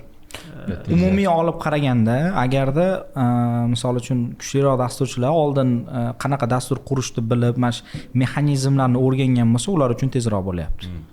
Ya'ni o'zi dastur qanaqa quriladi, nima mexanizmlardan tashkil topgan, qanaqa qilib joylashtirish kerak elementlarni, mana shu narsaga spesifik anaqa o'qib o'rganganlar, mana shu tagidan bilgan odamlar uchun zo'r ketyapti. Hali beryapti, qilib beryapti, hamma narsasini joyida, lekin baribir qarorni, rejani o'zi beryapti demoqchiman-da. Lekin ana odamlarda уже aytayapman demo versiya. Ko'ryapti-da, vibe'da yuribdi, haligini chiroyli yoki nimadir, o'xshadi, o'xshamadi degan narsani vibe'da yuribdi. Lekin bu narsa уже ertaga qayergadir chiqqandan keyin уже muammolar kelib chiqishni boshlaydi. Haligi 10 ta odam kirgandan keyin qotishni boshlaydi. Shunga o'xshagan har xil muammolar kelib chiqishni boshlaydi, u keyin ko'radi. LinkedIn rasm ko'rib qoldim, men fundament sifatida vibe coding bilan mana vibe coding bilan classical engineering chiroyli turibdi deb, lekin fundament rasm chiqadi. Arxitektura. Bu narsa ishni sekinlashtiradi. Ya'ni bu yoqda sizga tez natija chiqqanga o'xshab tuyulaveradi. Lekin asl qiymatga kelganda o'sha bu yoqda bitta narsani to'g'rilaysiz, u ikkinchi narsaga, uchinchi narsa, to'rtinchini va hokazo bo'lib o'sha xohlaysizmi, xohlamaysizmi, undan ham ko'proq vaqtingiz ketib qoladi. Tezlik deganda ikki xil qismga ajratsak bo'ladi. Birinchisi mahsulot qurish jarayoni. U jarayonda tezlik bo'lyapti. kerak bo'lsa masalan bir oylik yoki bir yillik narsani ham misol uchun 2 hafta 3 haftada bemalol qurib qo'ysangiz bo'lyapti. Agar bir oylik narsa bo'lsa bir kunda ham qurib qo'yasiz bemalol. Qurib qo'yasizda bitta o'tirsangiz, agar hamma narsa tayyor bo'lsa, resurslari hamma produkt planingiz PRD tayyor bo'ladigan bo'lsa, ya'ni biznes tarafdan hamma narsa berilgan bo'lsa bo'ldi, o'sha bir kunda qilib qo'ysangiz bo'ladi. Ana $100 solib qo'yasiz, anaqa sessiyasi bo'lib qolmasa. Agar biznes tarafdan masalan startap bo'lsa, misol startap deylik, misol startap temasidan tepadan qaraydigan bo'lsangiz, juda ham katta farqi yo'q deb o'ylayman, chunki startaplarda bu AI da nimadir qurib berishi juda ko'p narsani hal qilmaydi, chunki bu anavonga o'xshaydi. Dasturlashda endi bunda gapirsam qanaqa bo'ladi? Message brokerlar bor, RabbitMQ bor, Kafka bor. Bular queue'lar to'plab turadi, navbatlar to'plab turadi. Misol qanaqadir katta tizim bor. Ana MyGo ga kirsangiz bir dunyo anaqa servislar bor, PDF generatsiya qilib beradi. Qanaqadir hujjatingizni chiqarib olasiz, bitta anaqa zaifga berasiz-da, kuttiring deydi, tayyor bo'lganda jo'natadi ular. Chunki ularga keladigan bu nagruzka patok juda katta-da, shuning uchun to'g'ridan-to'g'ri anaqaga jo'natmaydi buni, generatsiya qilib beradigan servisiga jo'natmaydi. Bitta o'rtada navbat shakllantiradigan joy bo'ladi. O'sha joyga hammasini to'playveradi, keyin bu yerdagi haligi 10 litrlik og'zidan quymaydi-da, sekin stakanga bitta-bitta quyib ichadi bu yoqda. Maydalab. Ha, katta qilib ichmaydi demoqchiman. O'shani bitta-bitta oladi. Endi startapda mana shu mingta produkt narsalarni qurib tashlaganingiz bilan shunga solishtiryapman. Uni execution'i vobshe boshqa tayyor. Bari 2-3 tani execute qila olmaydi birdaniga. Bu yoqda tiqilib turaverar ekan, qolib ketib qoladi. 2-3 kun oldin bitta narsani build qildik. Rus tili bo'yicha bitta startap qilyapmiz. Uni aytaveraman, chunki любой odam qura oladi, lekin любой odam launch qila olmaydi. Oldin men to'xta, ideya bu unaqa derdim. Ana IELTS degan startap chiqdi-yu, zo'r ketyapmiz. Ingliz tili bo'yicha ekan. Zo'r, qanchadir muddatda 2 milliondan foydalanuvchi chiqdi, eshitishim bo'yicha bilmayman. Keyin shu rus tilisi yo'q ekan, o'ylab qarasam. Rus tilini 3 oyda o'rgatadigan Gemini'ga ulab qo'ysam, Google bilan ana tushuntirib, zo'r qilib o'rgatib beradi. Dedimda, "Davay, mashlar zo'r marketing qilishdi, mashina andoz olib qilsak bo'lar ekan" dedimda. Shunday qurdim. Anaqa GPT bilan research qildim birinchi izlandim. Ustun taraflarini bildim, kamchilik taraflarini bildim. Hamma tarafini vaziyatni tushuntirdim. 1-2-3 soat gaplashdim. Keyin bo'ldi, mana shu bo'yicha dedim, endi produkt plan tayyorla dedim. Bitta PRD tayyorlab berdi, zo'r qilib, katta qilib tayyorlab berdi. Keyin nima cloudga o'tdim-da, tashladim, davay dedim. Implement qildim mana shuni dedim. Bir chekkadan dedim. Keyin texnologik stack nimani yozib qo'ydim. Mana shu stack, mana shu arxitektura, shunaqa yozasan dedim. Mana shu workspace ichida. Go dedimda. Haligi ChatGPT give me 10 ideas dedi. Orada go dedi. No hard work dedi. Saturday Sunday. Shunday ishladi, qurdi, tayyor bo'ldi. Endi ana qurilayotgan jarayonda maza qilyapman. Tayyor bo'ldi-da, qurilib bo'ldi. Endi-chi deyapman. Nima bo'ldi? Endi nima qilaman deb. Klik ham hamma yo'q qo'shilib bo'ldi. Tayyor foydalanishga. Endi-chi deyapman. Chunki undan oldin bitta startapni launch qilib anaqasi bilan band bo'ldim-da, marketing komanda bilan ishladim, qanaqa kattaligini tushundim. Bu jarayon qanaqa kattaligini tushundim. O'zimdan marketolog yasab olardim-da oldin. Men yorib tashlayman derdim. Keyin qarasam, hech narsa bilmas ekanman marketingda. Keyin mana unga ham qaradim produktga dedim. Bo'ldi dedim, bu yog'iga iloji yo'q ekan dedim. Keyin tashladim-da. Bitta komanda bor edi. Sizlarga dedim, go dedim. Qilinglar dedim, komanda tuzdi, o'zlari qilishyapti endi ashula. Aytmoqchi bo'lganim, biznes nuqtai nazardan qaraganda juda katta bir nima yo'q. O'zgarish yo'q. Execution jarayonlari, bu market, bozor, auditorini aniqlash, bu katta jarayon ekan. U qurish jarayonida agar low leveldan qaraydigan bo'lsak, gap yo'q. Qurib beryapti. Bo'lganda hozir dunyoda har bitta juda ko'p millionlab qilardi bunaqa startap. Shuda. Mana oxirgi paytlarda e'tibor beradigan bo'lsanglar, eng zo'r hozirgi kundagi uchayotgan startaplarda birortasi qanaqadir biror bir domeni kuchli bo'lgan loyihalar emasda, hammasi просто ichida AI bor. AI native. Investorlar hozir shu narsaga pul tikib yotibdi-da. O'shaning uchun u narsalar ko'tarilib, o'sha pufakka o'xshab ana qo'lyapti. Profit yo'q-da. Ha, eng qizig'i o'sha AI ga aloqador. Revenue'si MRR'imiz $100,000, $200,000 kirsangiz hammasi AI ga tiqib yotibdi o'zi ana narsasi. Profit yo'q. Qancha qolyapti desa, shu 4,000, 5,000 deb qo'yadi. katta summadan kichkina qolyapti profit. O'sha AI Hammasi qurilganlarni chunki ana уже shunga ketyapti. sarf xarajati kattada EAga bog'langandan keyin уже bitta rasm generatsiya qilish qanchaga tushadi. Hammasi Anthropic'ni, OpenAI'ni Hali kaskadda bog'lanyapti, userni bitta o'chirsa ketadi-yu. Yo'q, ularni ham boqmayapti. Ular ham minusda, ular katta minusda. Nimaga? Chunki ularda o'zining infrastrukturasi yo'q. Ana $20 sotib oladiganingizdan foyda qilmaydi ular. Ular developer API bor-ku, o'shandan chip-chip oladi. Bu yoq minusda. Olgan taqdirda ham hozirgi kunda misol uchun katta miqdorda уже yillik yoki oylik dohod kelayotgan bo'lishi mumkin, lekin uni juda ham kichkina foizi o'sha anaqa foyda bo'lishi mumkin, lekin deyarli men o'ylaymanki foyda yo'q. Bu deydigan unaqa. Naborot ular minusda, hozir minusga ishlashyapti. Nolga ishlashyapti. Ha, chunki hamma bu nimani infrastrukturaga tikib yotibdi, chunki bularda bitta anaqa bor. Уже mana agarda bular IPOga chiqib olib natijasini ko'rsatadigan bo'lsa, okey, lekin agar pufak tezroq yorilib ketib qoladigan bo'lsa, bular na infrastruktura qurishga ulgurdi. Na o'zini data centerlarni qurishga ulgurdi-da. U narsa yo'q bo'lgandan keyin bularni value tushishni boshlaydi. Shuncha qilgan anaqa investorlar ham sekin to'xtashni boshlaydi-da, deydi, bo'ldi, bu o'zi anaqa emas ekan degan narsa bo'ladi. Qarorga keldi. 2 yil oldin DeepSeek chiqdi-ku, Xitoyda katta model. Birdaniga polni boyaga nima deydi bo'ldi, hype bo'ldi-da, hamma juda hype bo'ldi. LinkedInda ko'ryapti, bir har bitta bir 4 ta boyagidan keyin shu chiqardi, zo'r ketgan chiqardi, u boyagi hammasidan o'zi benchmark ko'rsatardagina bo'ldi, mana bu o'tirib qolgan. OpenAI dan zo'r ekan, boyagi ekan, eng zo'ri tekin edi. Shunaqamidi? Tekin chiqdi-dagina. Open source degan qiziq, open source dagina keyin bilmadim. Hozir Kimi. Ha, Kimi hozir. Endi ham narsa ko'tarishyapti. Balkim hozir shu narsa aniq. Qachondir IPOga chiqadi yoki bo'lmasa IPOga chiqqancha aytganingizdek pufakda yoriladi. Shu tokenni qimmatlashishni kutgandan ko'ra, shu o'zimizda qanaqadir lokal shunaqa bir kimilardanmi, bilmayman, modellarda ishlatib, mana shunaqa bir ishlatyapmiz-ku hozir o'zimizda qanaqadir ishxonalarimizda. Shuni modelni qurib o'zimizga lokalni qilgan yaxshimikan yoki bo'lmasa baribir ketaverish kerakmi shunaqa bir masalan hozir startap qilyapmiz, bilmadim, yo boshqa narsa loyihalar ishlatamiz o'zimiz qayerda ishlatgan bo'lsak, shu cloudga bog'lanib qolmasdan demoqchiman-da. Shu balki shart ko'rgandirsiz, bog'lanmagan taqdiringizda ham hozir siz u narsani o'zingizni holatingizga infrastruktura qilib olib kelishingiz uchun ham normalniy rasxod kerak bo'ladi-da. Siz u kichkina kompaniya yoki qanaqadir startap bo'ladigan bo'lsangiz, u narsani qilish sizga juda qimmatga tushadi. Nima uchun cloud texnologiyasi chiqqan, AWS yoki Azure degan narsalar chiqqan? O'sha infrastrukturani o'zida joriy qila olmagani uchun kompaniyalar tayyor narsadan foydalanishga o'rgangan. Uni siz infrastrukturani qurishga qurib olsangiz bo'ldi emas.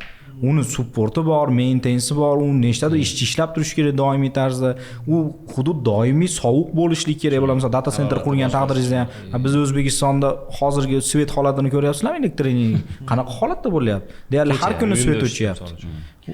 Ki hozir shuni eshitdimda, masalan, o'zimiz bilamiz, har bitta qanaqadir zaprosda bir nima bir shakllantirishga yoki ishlab chiqishga 20 watt u qiyosiy darajada endi energiya sarflar ekan. Lekin hozirgi cloud yoki bo'lmasa bitta qanaqa tokenni generatsiya qilishga nechidir 1000 kilovat ishlatar ekanda. Demak, hozir shunaqa nima deydi, xulosa qilsak bo'ladi. AI, Anthropic, OpenAI deyarli foyda qilmayapti. Yo'q. O'zlari ham hali qayergacha borishini bilmasa kerak, to'g'risi. Chunki mana Anthropicni nimalarida ko'rib qoldik. O'zlari ham bor-ku, anaqa bir haftalik sprint bo'yicha ishlar. Haftalik sprint ishlaydi. Haftalik, mana sprintlarga bo'lib olamiz-ku, masalan, Agile'da misol uchun anaqa 2 haftalik bo'ladi. Taxminiy 6 oylik, yillik siz rejangiz bo'ladi. Mana tomonga qarab ketyapmiz degan. To'g'ri. Sprint u 2 haftalik bo'lgani bilan, lekin bitta o'tirganda PO'lar bilan 4ta 5ta sprintingiz aniq bo'ladi-da, to'g'rimi?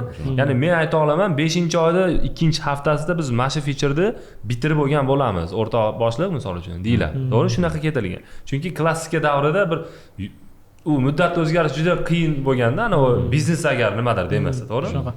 Hozir ular bir haftalik plan qilib, bir haftalik qilyapti, chunki ikkinchi hafta nima bo'lishini o'zlari bilmas ekan. Chunki ertaga OpenAI nimadir drop qilib tashlab qo'yadigan bo'lsa bo'ldi. Uzr, to'xtanglar, biz o'zgarib ketdi. Mana oddiy holat, nima cloud nimani chiqazgandan keyin Fable yoki eng yaxshi modellarni chiqargandan keyin bu ham GPT ham sekin tezlikka harakat qildi, 5 va 6 ni chiqardi. Keyin yana oqimni bu yoqqa tortish uchun odamlar hype ga qarab turib Fable ga qarab ketdi-yu. Mana model mana u ekan, mana bunaqa ekan deb turib haligi hype orqasidan ketdi. Keyin OpenAI ham 5 va 6 ni chiqardi-da, adashmasam bir oycha 2 haftami 2-3 haftaga yaqin yuzuvchilarni qayta reset qilib o'tirdi. Yaxshi e'tibor bergan bo'lsanglar, misol uchun kodeksda shunaqa narsa bo'ldi-da, men bir kun kirsam, anaqada kunlik degan limit olib tashladi kodeksdan, weeklikka o'tdi, haftalikka o'tdi, keyin bir qarasam, menda bir 5-6 ta reset turibdi. Ya'ni o'zi men weeklyim tugadi, qayta reset beraman, yana tugaydi, qayta reset beraman. Kunim kelish shart emas. Ya'ni o'zi haligi biz mashincha foydalanuvchiga chiqdik, unaqa bo'ldi, bunaqa bo'ldi deb turib, yana oqimni yoqqa qarab tortish maqsadida qayta haligini resetni berib, odamlar oqimini yana o'ziga tortishga harakat qildi.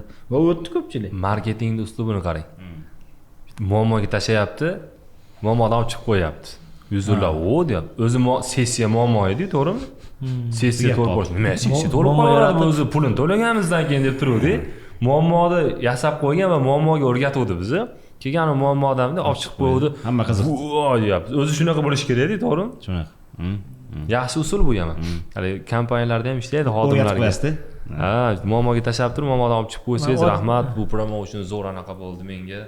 Oddiy mana shunaqa resetlarda hozir shunaqa xursand bo'lyapmiz. Ertaga bitta o'chirib qo'yadidagini nimadir to'la davo yoqamiz. Ana doridan-da aka. Yo'q, bu o'zi ba'zi kompaniyalar AI'ni to'laqonli chekladi. O'zbekistonda ham shunaqa holatda eshitdik. Ba'zi kompaniyalar shuni to'laqonli AI'ni anaqa qilgan, cheklagan. Nima deyapti? Men deyapti, xodimim 3 ta sababga ko'ra men AI'ni blokladim deyapti. Ulardan deyapti, foydalanishni blokladim. Birinchisi deyapti, bir kuni bitta kodga ko'zimiz tushdi deyapti, qarasak deyapti, bitta musor yozilgan. Keldik deyapti, mana uni nimaga bunaqa yozding deb turib o'sha kommenti chiqazgan xodimdan so'rasak deyapti, men buni qilmadim, AI buni qildi deyapti. O'zi ishni to'ngash bo'lyapti, birinchisi. Ikkinchisi deyapti, o'sha ish 5 bo'ldi soat deyapti, kechki 5:30 atrofida bo'ldi deyapti. Ko'pchilikda limiti tugadi deyapti.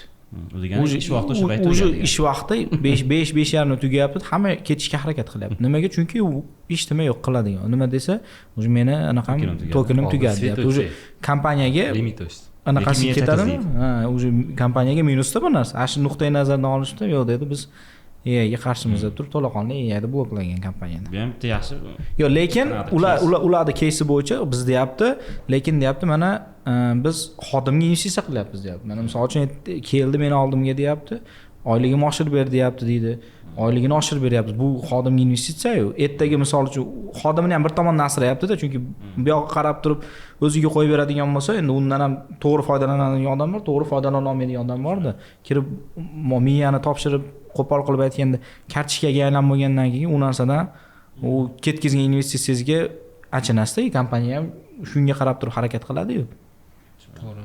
O'zi ko'rish kerak o'zi anaqa bor, qanaqadir bilmasam. Shu joy bir kun boradi, shu bari limitlar bor, sessiya to'lgandan keyin yo sessiya ham to'lib qoldi, hozirga o'tib oladi. U payt kech bo'ladi, u payt kod yozish esdan chiqqan bo'ladi. Agar ko'rish kerak, zo'r kod yozadimi, AI yoki chiroyli kod yozadimi degan savol bordi. Zo'r kod yozadimi? Zo'r haqiqatda misol uchun testing taraflarini, boshqa taraflarini, misol uchun big annotation optimizatsiyasini o'ylagan tarafda holatda yozadimi? Ko'zi chiroyli ko'rinadigan kod yozadimi degan savol ham bordi. Eng qizig'i uni o'zingiz setup qilsangiz bo'ladi, to'g'rimi? Misol cloudda ham kirib o'z rules yozasiz, komanda yozasiz, boshqa qilasiz, yozasiz. Uni shakllantirsa bo'ladi-yu, lekin anaqadan ketib qolib odatiy holatda umumiy fikrlaydi. Mana misol uchun aytaylik, butun dunyodagi uni hozirgi kunda ko'pchilik ko'rayotgan statusi akademik statusda ko'rishyapti. Misol uchun hozirgi frontdagi modellarda akademik statusda ko'rishyapti-da va to'g'ri bu ham.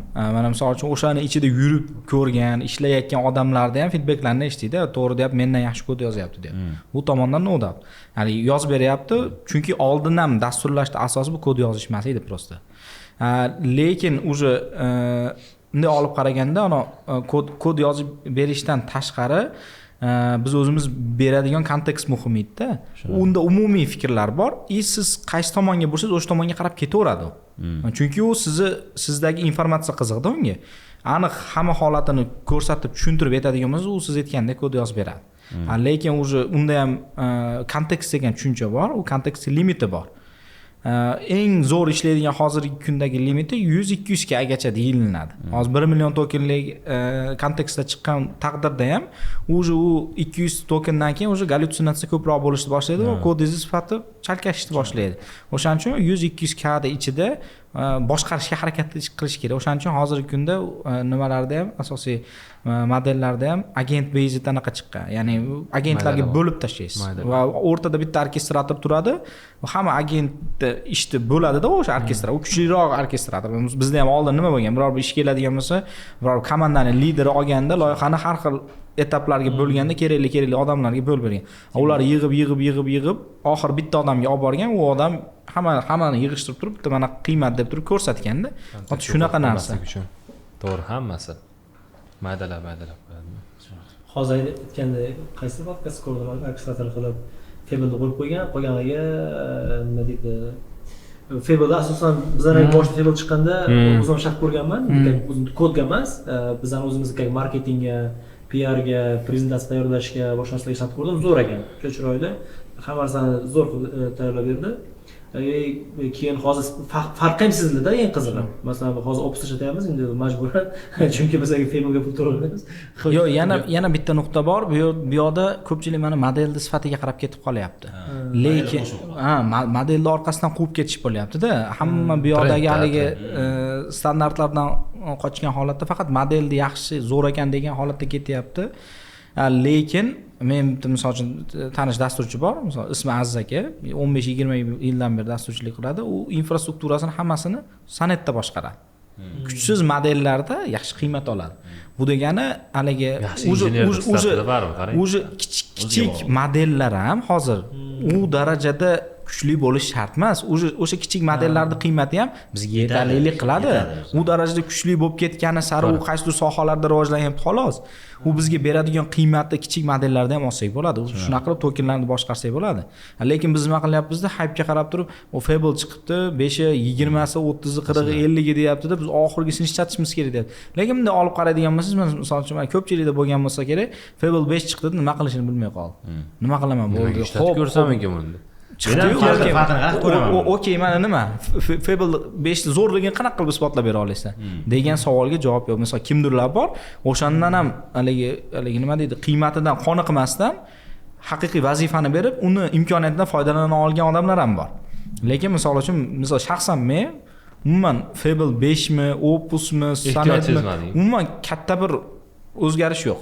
To'g'ri, ular qanaqa tomonlama kuchayotgan bo'lishingiz mumkin. Mana misol uchun bitta muammoni tushuntirishlik uchun bir 20 qatorlik narsa aytayotgan bo'lsangiz, kontekst berayotgan bo'lsangiz, mana qilishing kerak, misol rasm bu yerda bo'lish kerak, borderga e'tibor ber, unisiga e'tibor ber, bunisiga e'tibor ber deb turib, to'liq batafsil kichikroq modelga imkoniyat berayotgan bo'lsangiz, hozir kattaroq modellarda bir o'sha narsa 5-6 qatorga qisqarishi mumkin. Ya'ni tushunish imkoniyati unda kuchaygan bo'lishligi mumkin. Kichik kontekst bilan ham siz xohlagan natijani olishingiz mumkin. Endi hozir aytganingizdek hammasi rivojlanib ketdi. Endi hademay bilmadim, Fable'dan endi bu OpenAI chiqaradi, keyin bu chiqaradi, keyin endi musobaqalashib ketaveradi, keyin bu yerda Xitoy nimadir qilib qo'yadi.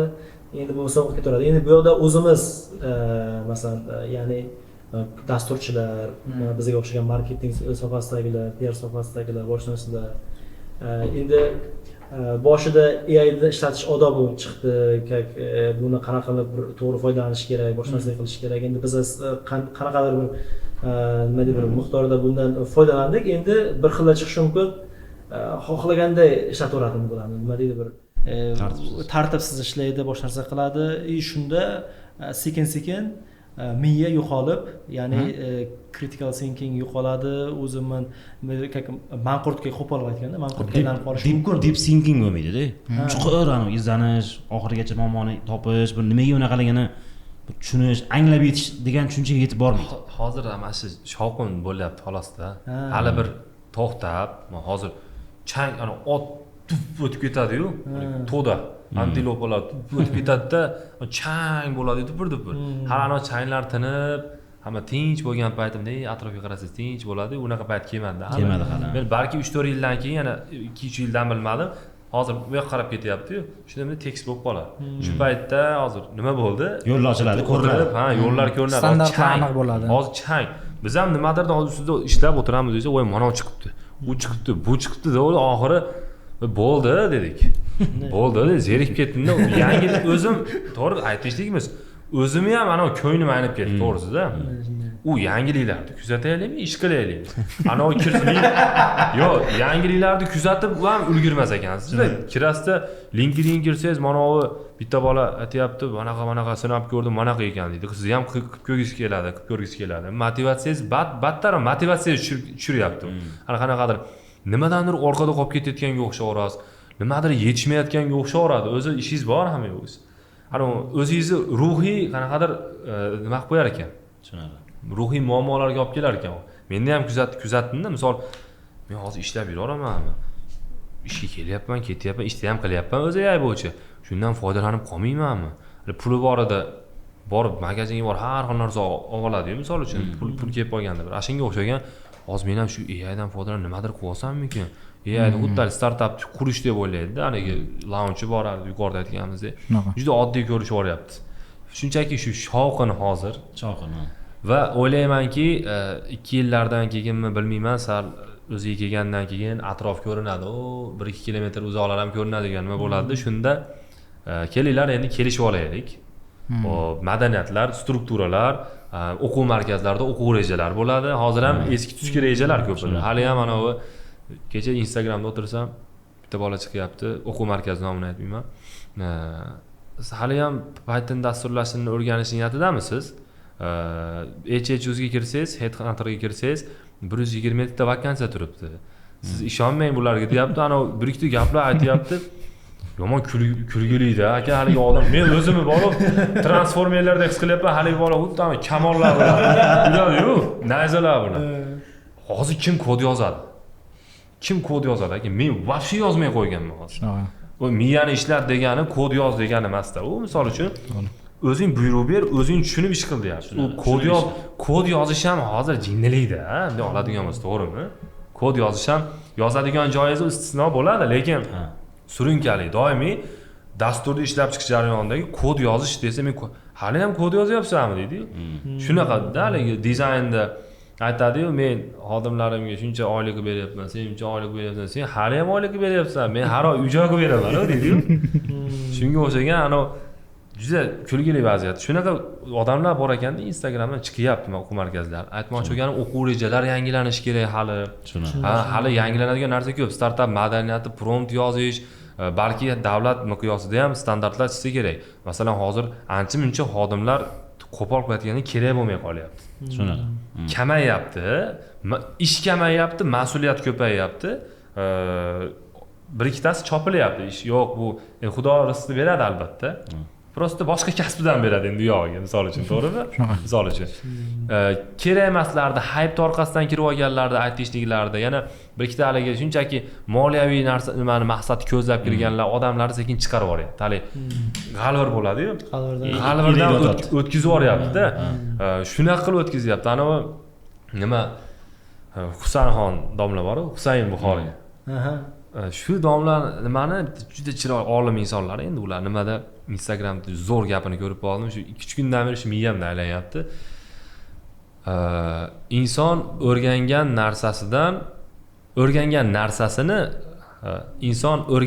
narsasini o'rgatishi mumkin lekin undan ijod qila olmaydi deyapti inson sevgan narsasidan ijod qila oladi deyapti to'g'rimi ko'p odamlar shunchaki boshqa maqsadda kirganda sevgani uchun kirmagan misol rostdanchi bitta soha qilayotgan ishini sevsa shuni orqasidan ijod qiladi men kompaniyalarda dasturchilarni ko'rganman nima qilay yana qaysi topshiriq qilay yana nimani berasiz o'tiraveradi hop ketsam maylimi 6da bo'ldi sevgan odam 6da ketmaydi to'g'ri oilaliklari bor lekin bo'sh bolalar bor-ku 6da sekin sumkasini olib ketadi-da shularni chiqarib tashlaydi aka shularni g'alvirdan o'tkazyapti Endi davlat hali aytayotganim o'sha davlat miqyosida ham hali standartlar chizsa kerak, balki bilmadim. Xitoyda kecha bitta kanalda ko'rib qoldimmi, balki fake bilmayman, ana xodimlarni AI dan foydalanishni ham ana ularni qo'yib qo'yibdi. Chegaralarni qo'ygan. Xodim haydalmaydiganroq darajada bir o'rtani topishgan, короче, haligi balans. Shunga qarab mas'uliyati bo'lganmi yoki hali hammasini hayb orqasidan haydab yuboryaptimi yoki AI qiladigan ishlar bilan xodim qiladigan ishlarni ajratib berish. Davlat bosh bo'lib. Chunki hozir davlat bosh bo'lmasdan bu narsani qiladigan bo'lsa, ana ular ham sur deydi. Chunki iqtisodiyotga juda katta ta'sir ko'rsatadi. Ular ham boshlanadi, boshqa qiladi. Men ham kuzatdim.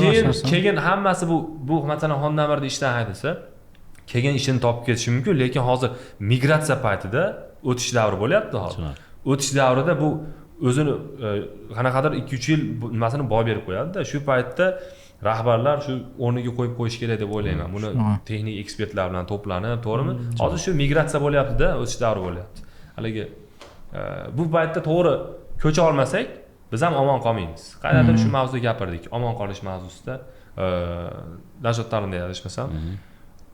Ovchi deb tasavvur qiling, o'zingizni deyapmiz-da. Ovchi 10 ming yillar oldin ana nimalar bilan yuradi-yu, ha deb. Ana shu paytlar ana ovchimizda iqlim o'zgarishi bo'ldi. Iqlim o'zgarishi bo'ldida hayvonlar ketdi boshqa diyor. Siz ham o'sha hayvonlar tarafga qarab ketmasangiz bo'ldi-da aka. Bu yog'i inna lillahi va inna ilayhi rojiun bo'ladi, yo'q. To'g'ri misol uchun. U paytda hozir o'tiraversa, qancha ish qoldi? Nima dadacham bajarishim kerak qilib qo'ydim, jiraga biriktirib qo'ygan ekansiz, o'tiraversa bo'lmaydi. U sevgan odamni ishi emas-da, turib qanaqa muammolar bo'lyapti, yana nima qo'shsak bo'ladi. Bu dizayn bunaqa qilsak foydalanuvchilarimizga zo'r bo'ladi aka, deydigan, ijod qiladigan odam bo'ladi-yu. Ijod qiladigan odam da nima bo'ladi-da, endi ana sevgan odamdan chiqadi-da bu narsa. Qolganlar sekin yo'lda tushib qolaveradi. Ketganingizda kasbini haqiqatda yaxshi ko'radigan, chin dildan yaxshi ko'radiganlar ijodkor bo'ladi. Elmurod aytgandek, shunday mana hozir sayyoramiz aylanayotganda shunday tushib qolmaysiz deydi. Shunday mabodo tushib qolmaysiz shu yerda deydi-ku. Shu tushib qoladi, balki 3-4 yildan keyin haqiqiy aytishliklar qolsa kerak. O'sha paytda aytamiz. Men ham bitta filtr.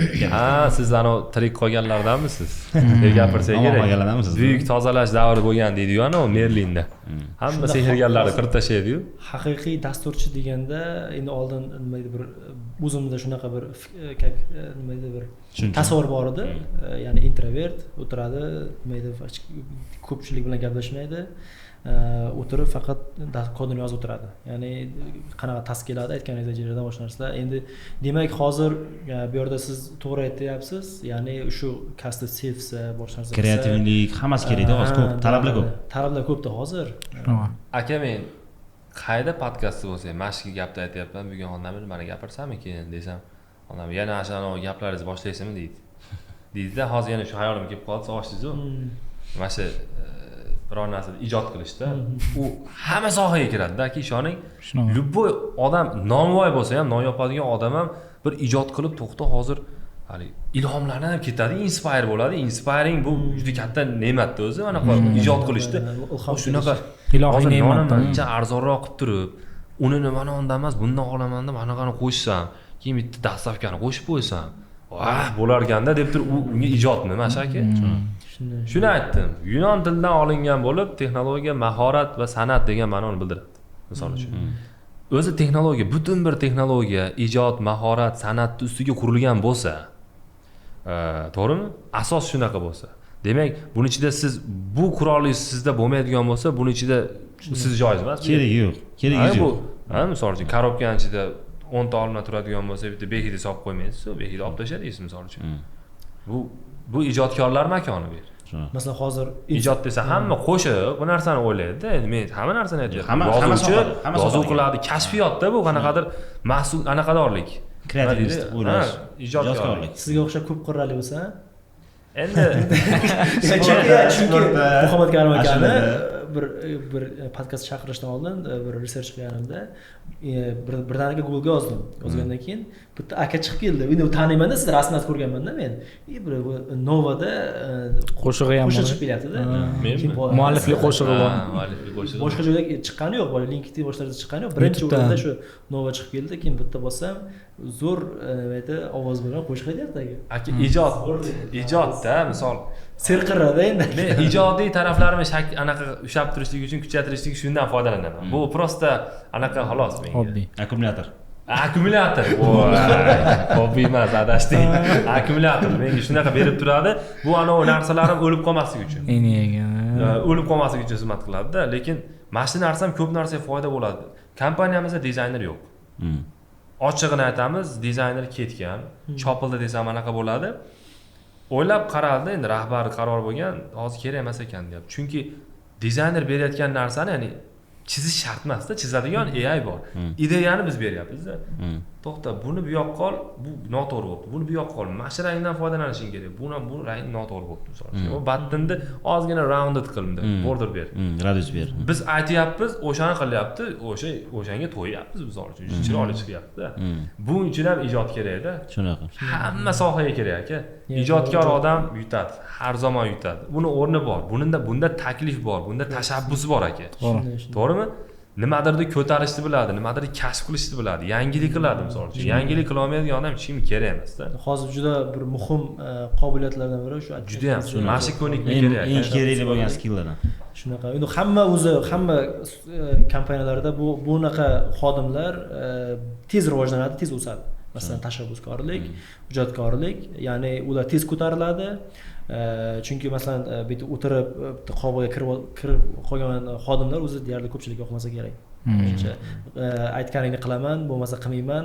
Bitta o'tiradiganlar o'zi u davr o'tib ketdi. Shunaqa. Oldinroq. Faqat mantiq ustiga o'tirib qoldi. Ko'p dasturchilar ham shunga ishonib qoldi-da.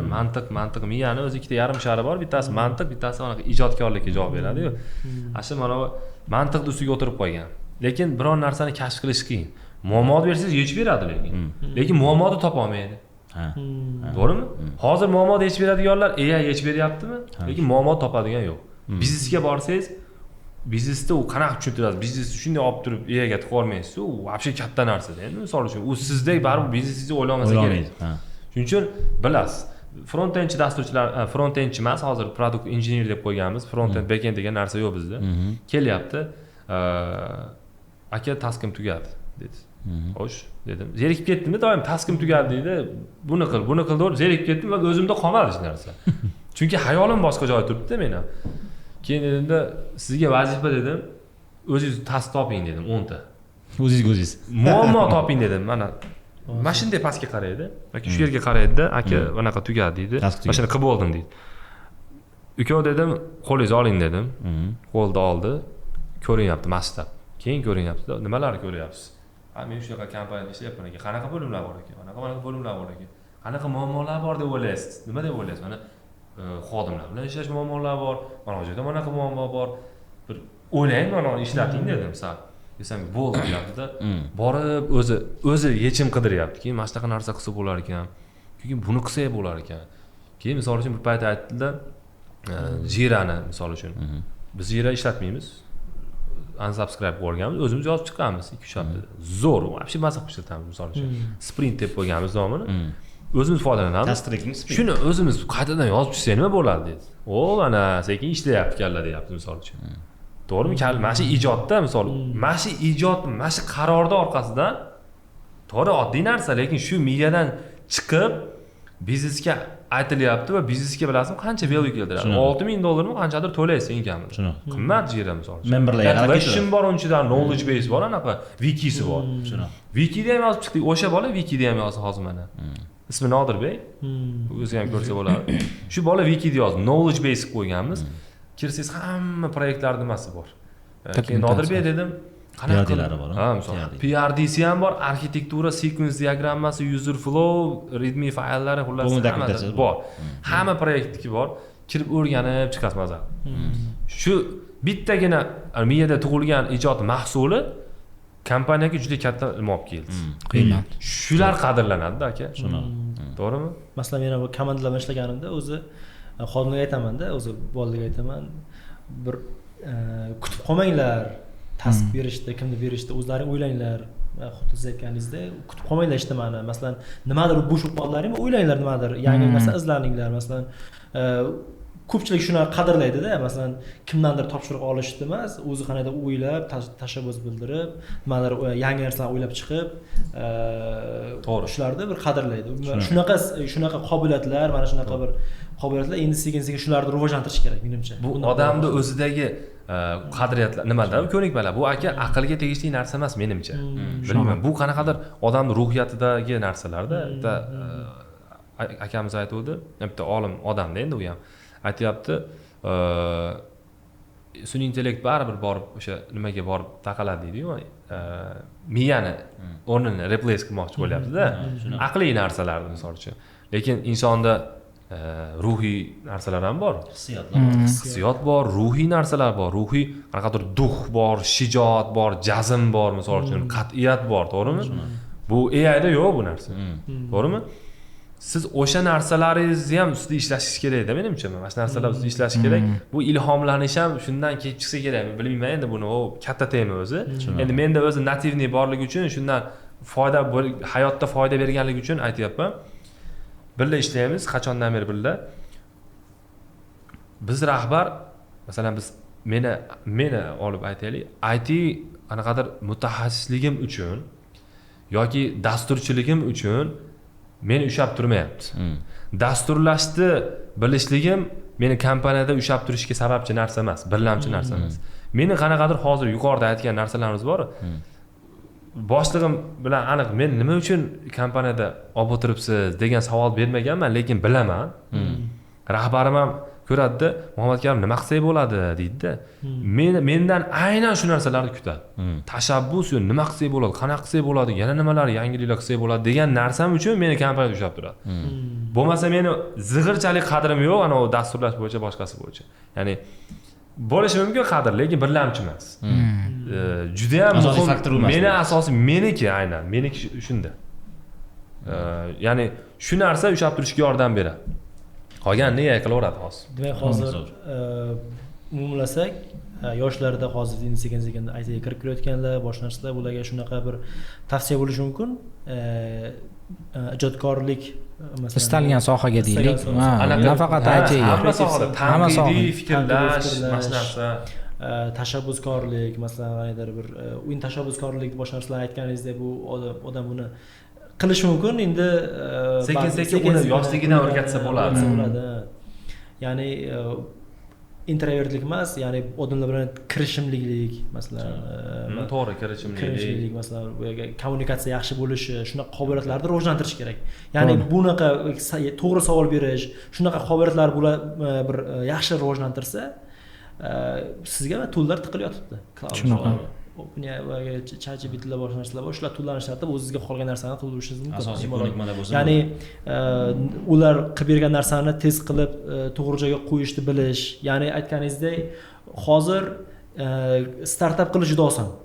MVP qilish juda oson. Uni sotish, uni bozorga kirgizish, uni to'g'ri yoritish, u juda katta muammo bo'lib qoldi hozir. Masalan, u startap MVP qilishingiz 5% bo'ladigan bo'lsa, qolgan 95% ishlar hammasi hozir aytganingizdek marketing, PR, uni to'g'ri yurg'izish, buni to'g'ri odamlarga bir yetkazib berish, shunga borib taqalyapti. Ya'ni shunaqa bir qobiliyatlarni ham rivojlantirish kerak endi. Menimcha faqat texnik emas, endi bu yerda ijodkorliklarni ham rivojlantirish kerak. O'zichi biz xolos, ya'ni bizda shunaqa bo'ldi. AI kelib peshonamizga tirab turib, deganda hozir kalla ishlayapti-da. Lekin men hozir mana esimga kelib ketdi, oldinlari hamda qarasam, xususiy maktablar ham nimadir qilganda sizlarga bolalaringlarga tanqidiy fikrlashni o'rgatamiz, nimadir qilamiz deb gapirishardi, oldin ham gapirardi bu narsani. Lekin mana ancha shunaqa odamlar bo'lgan ekanda, deyapman. Shu odamlar oldindan ko'ra bilgan, baribir insonni miyasi ishlab turishi, bu ishlashligi kerak bo'lgan narsa. Eng muhim narsa bor. U AI bo'ladi, undan keyin ana u boshqacha robotlar bu ketadimi, masalan, fizik robotlar qanaqa ketgan taqdirda ham baribir insonning miyasi doim ana holat turishi kerakda. Shuni oqibatda mana oldin maktablar ham shunaqa bo'lgan ekan deyapman. Hozir ham yosh maktablar bor, Rahimov school, yana shunga o'xshagan qanaqadir nimalarda chiqadi-yu, bolangizga tanqidiy fikrlash o'rgatamiz yo nimadir qilamiz deyshadi. Mana shu bolalarda shular shakllanadi. Baribir hozir ijodkorlik kerak narsa ekan. Masalan, o'zimning tanishlarim bor, dasturchi, lekin gitara chaladi. O'zi atayin unga qiziqmasa ham, shunaqa. unga bir akkumulyator, boradagini o'rganishga harakat qiladi. Qanaqadir pianino o'rgatadi masalan. Kimdir she'r yozadi, misol uchun. Kimdir rasm chizadi. Kimdir rasm chizadi. Mana asl ijodni ba'zilar bor, yoshligidan qanaqa pianino chalishni o'rgatadi. Pianinoda shunaqa narsa bor, ko'p nimalarga yoshligida shuni berishib qo'ygan hozir. Oktavalar bo'ladi-yu. Front end back end bor, to'g'rimi? Pianinoda ham xuddi shunaqa narsa bor. Front endi bor, mana ingichka tarafi, asosiy musiqani qulog'ingizga yoqadigan tarafi shu tarafdan chiqadi, solo deb qo'yadi. Back end bor, u tarafda garmoniya deydi. Hali tagida ma'nosizroq, lekin ma'noni ushlab turadigan narsa bo'ladi shu. Dun dun dun dun yo'g'onroq bo'ladi, bu yoqda tilin deb ketadi-yu. Xuddi shu narsa bor. Mana shu miyani ikkovi ikki xil dunyo. Shu ikki xil dunyoda bitta anaqada boshqarasiz, ammo ikkita miyada boshqarasiz. Maza qilasizda. Ikkala sharini ham ishlash. Shunaqa ishlatishga yordam beradi. Shuni akkumulyator sifatida ishlatishadi ko'p odamlar. Shunga bilmadim qanaqa akkumulyator topadi, qaysi turda bo'ladi bilmadik, lekin ijodkorlik deganda tushunmaylar, qo'shiq. Endi menda shunaqa holat. Hammada har xil anaqa tasavvur bor. Hamma har xil ko'rishi mumkin. Shuning uchun har qanday narsa bo'lishi mumkin, o'sha tasavvurni ko'ra olishga. Mana misol uchun bizni yoshligimizda bo'lardi, biror bir masala beradigan bo'lsa, mantiqiy masala beradigan bo'lsa, ba'zi bolalar zo'r tasavvur qila olardi. Mana misol uchun aytaylik, ikkita odamga ikkita konfet berdi, uchta odam shunaqa turkumdagi bir mantiqiy masalalar bo'lardi-yu. Misol menda bitta narsa bor edi, menda aniqlikka qarab ketardim. Oldin hamda misol aniq konkret ko'rinib turgan bo'lsa birpas yechib qo'yardim. Lekin mana bu turkumdagi anaqalarga qiynalardim. Mantiqiy turkumdagi masalalarga qiynalardim. Ba'zi oshnalarim bor edi, aniqlikda ishlash olmasdi, lekin mantiqiy misolda tasavvur qilib turib, osongina hal qilib qo'yishadi. O'zi matematikani bilmaydi, lekin qiziqarli matematika haqida masalalar bo'lsa, ba'zi bolalar matematikani bilmasa ham yechib qo'yadi-yu. Ana shu bolalarda bor edi shu narsa. Matematiklar jim o'tiradi shu paytda. Qiziqarli matematika o'rgan. Menga misolni bering, menga arifmetikani bering, menga ildizni bering, misol nimani bering, integralni bering deb o'tiradi bu. Ba'zilar bor, haligi bilasizmi? Shu bahosi tushib ketmasligidan, domlaga yaxshi ko'rinishligi uchun domlarni qiziqarli masalalardan yechaylik deydi. O'zi matematikani bilmaydiganlar qiziqarli nimadirlar yechaylik deydi. Mana shuni bersa, qanaqadir o'zini ko'rsatadi, o'zi ham maza qiladi-da. Mana shu narsa aytmoqchi bo'lganim bu, o'sha men birinchi dasturlashga kirganimda ham mana shu narsadan qiynalganman. Ya'ni o'sha muammoni tushunishda, misol u kodlashtirishda ham bu narsa menga ancha ta'sir qilgan. Keyin o'sha boshida shunchaki yuzasiga qarab o'rganganman, keyin tushunib yetgandan keyin dasturlashda asosiy narsa tanqidiy fikrlash, biror bir muammo tasavvur qila olish ekan deb turib, keyin bu skilllarni rivojlantirishga harakat qilganman. Bu skilllarni bemalol rivojlantirsa bo'ladi. Rivojlantirsa bo'ladi. Ustida ishlash kerak faqat. Buni rivojlantirish uchun ham lekin agarda o'sha yoshligidan mana shu narsa rivojlanib boradigan bo'lsa, endi hammada har xil haligi nima deydi, intizom, hammada har xil haligi talant bo'ladi. U nima inkor qilib bo'lmaydi. Lekin любой inson, mana misol uchun Ronaldo bilan Messida anaqasi doim ketadi-yu. Messida talant deyshadi, Ronaldoda intizom deyshadi. U haligi u ham talanti yo'q bo'lsa ham mana shu narsani shakllantira olganda, intizom bilan harakat qilib, bu deganalik birorta odamda tasavvuriyat bor, menda yo'q degan narsa yo'q. Siz ham o'sha narsani qanaqadir yo'llar orqali harakat qilib shakllantirsangiz bo'ladi. Aka, mana qalamga qarab aytyapman-da. Mana shu qalam nima uchun shu yerda turibdi deb o'ylaysiz hozir masalan? Mana shu qalam. Shu yerga kelib qolgungacha jarayonni aytaman-da. Borsangiz magazinga qalam kerak bo'lyapti, borsangiz 2-3 ta qalamlar turibdi. Qarayapmizda bitta qalam bor, oddiy nimasi bo'yicha qolib ketgan, mana ustiga anaqa berilmagan, o'tin bo'ladi, shunaqa oddiy. Hashayligicha qolib ketgan, lekin yozadi, gap yo'q, zo'r.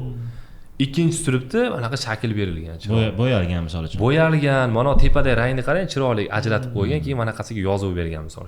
Nimadan shu? Mesela dizayndan, ijoddan mahsulida bu.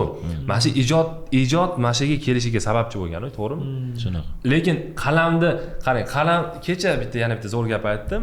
Bitta ne'matni umuman komponent deylik, mayli texnik gapiraylik. Komponentni ziynati bor, keyin maqsadi bor. Maqsadi nima? Maqsadi yozish, to'g'rimi? Lekin ziynati mana bu tepasidagi ko'rinishlari, boshqalari. Hozirgilar hammasi shu baribir ziynatiga qaraydi-yu ko'pi. To'g'rimi? To'g'ri. Agar juda bir olim inson bo'ladigan bo'lsa, ilmga mukkasidan ketgan bo'lsa, menga ziynati nima qizig'i bor deydi. Chunki ular maqsadiga qiziqadi. Lekin biz hozir ommaviy gapiryapmizmi? Ommaviy tashqarida hammasi ziynatni yaxshi ko'radiganlar ular. Va ularga dizayn yoqadi. Ya'ni ko'rik yoqadi. Ya'ni did borda baribir. Shu san'at degan narsa mana shu narsani shu kelishiga sababchi bo'lgan. Demoqchiman, ya'ni qadrini biz uchun belgilab beryapti-da. Ana u narsa chekida qolib ketdi demoqchiman. Hammasi mikrofonni qarang, Amerikadan zakaz qildim deyapsiz. Nimaga zakaz qildingiz misol uchun? Mayda ham bor-ku mikrofonlar, yo boshqa kompaniyaniki bor. Lekin shuni sevgansiz, to'g'rimi? U sifat bilan buni ishlab chiqayotganda odamlar, "Ey, bunaqa qilsak sifatli bo'lar ekan, mana qilsak bunaqa bo'lar ekan, to'xtagin" deb turib izlanib ijod qilgan odamlarning ishida bu dizaynini qarang aka buni. Mana uni bir tarafiga qilib qo'yganda xunuk bo'lardi shu hozir. Ikkita taraf shakl bergan, ko'ryapsizmi misol uchunda? Chiroyli narsa qilganda. Yaxshi. Endi yana bittasi o'ylaydi, bitta ijod qiladi, mana uni shinori xalaqit beryapti deydi. Shinori siqilaydi deydi. Keyin shuni qo'yib qo'ysa, ana shinorsini bering, shinorsizini bering deysiz. Ana kabiyo juda xalaqit berar ekan deysiz, o'shani tanlaysiz. Buni ham rivojlanish. U ham bitta keyingi qadamda demoqchi. Hamma element, telefon, iPhone, bu ham dizayn. iPhone'da dizayn uchun brend, hissiyot sotadi-ku ular. Shunaqa. Bu ham dizayn sotadi. Hamma narsada, qarochi, xullas aka. Tagga tushadigan bo'lsangiz, hozir hammasi bir ikkitasiga aytganman-da, misol ijod nimadir desak, o'zingiz qo'shiqchi bo'lsangiz, qo'shiq gapiraverasiz ekanda deb qo'shiq gapirganim yo'q. U sport bo'lishi ham mumkin. Shunaqa. Jang san'ati deydi-da, martial art. Biz jang san'ati bilan shug'ullanamiz, misol uchun. Urush emas u oddiy shunchaki sport emas, jang san'at u aka. U yerda misol biz umuman u boshqacha san'at. U ham xuddi shunaqa ijod qilish bor, unda ham boshqa narsa bor. O'ylash bor. Ana to'g'ri, masalan, tepish bor, ko'tarilish bor. Bekorga san'at deb qo'ymaganda, mana MMA'lar, UFC'lar u boshqa tema. Xohlaganicha kirib, xohlaganicha soladi. Unda yo'q, unda bir qoida, bir chiroyli nimalar yo'q. Topir buni solishi. Endi ko'polqila aytyapman. Jang san'atlari bor o'zi, to'g'rimi? Shunaqa. Karatelar bor misol uchun. Nima borda haligi ko'rinishidan chiroyli ko'rinadigan sportlar bor. Joziba bor unda. Shunaqa narsani kiritishgan. Chunki san'atda, san'at sportni san'atga aylantira olishgan. Shunaqa. Shu karate, taekvondolar shunaqa olib chiqishgan. Endi tema burilib ketdi, lekin yaxshi tushuntirib berasiz. Ma'nosi endi ma'nosi akkumulyator. Demak, biz akkumulyator haqida har bitta odamda o'zining akkumulyatori bo'lishi kerak. Hamma kommunitida har xil. Masalan, hamma kimdir aytganingizdek ashula bilan shug'ullanadi, kimdir pianino, kimdir gitara, kimdir men akkumulyatorım hiking bor, chiqib ijod qiladi. Manzarani ko'radi, misol uchun. Mening akkumulyatorım veli haydash masalan. Ha, u ham kimda hiking qilish, sayohat qilish boshqa, hammada har xil. Masalan, sizda martial arts, keyin qo'shiq aytish bo'lishi mumkin, qanaqadir. Hammada har xil. Lekin hamma o'zini akkumulyator topish kerak ekan. O'zini akkumulyatorini topsa yaxshi deb o'ylayman. Hammada bo'ladi baribir. O'zi vaqt ancha bo'lib qolibdi. Shunda umumiy xulosa qilsak, ya'ni yana ko'p xulosa qilyapmiz. Asl tagi bir xil, ya'ni shu yoshlar faqat texnik emas, ijodkorlik qobiliyatlarini, miyani ishlatish kerak. Boyagi hozir aytganingizdek prompt yozishni aytdingiz-ku, promptni ko'rdim dedingiz-ku. Bular hammasi mana bu yaqinda chiqdi-ku, bitta qanaqadir qatlam yoshlar chiqdi, ya'ni Z avlod chiqdi. Uni yozuvlarini bilsangiz bo'ladi. Ana bu chini turt qilib, ana bu v qilib, mana bir yozishlari ham g'alati. Bundan keyin yozolmasa kerak. Bundan keyin yozolmasa kerak. Undan keyin endi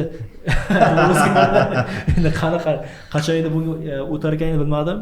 Shular shunaqa endi prompt yozyapti. Endi baribir shunaqa bo'lib qolmasligi uchun baribir o'zini ustida ishlash kerak. Hozir ma'noda IAga manqurt bo'lib, qaram bo'lib qolmasligi uchun ijodkorlik, tanqidiy fikrlash, mantiqiy fikrlash, miyani har tomonlama insonni fitrati, asl insonga tegishli bo'lgan narsalar ustida ishlasin demoqchimizda.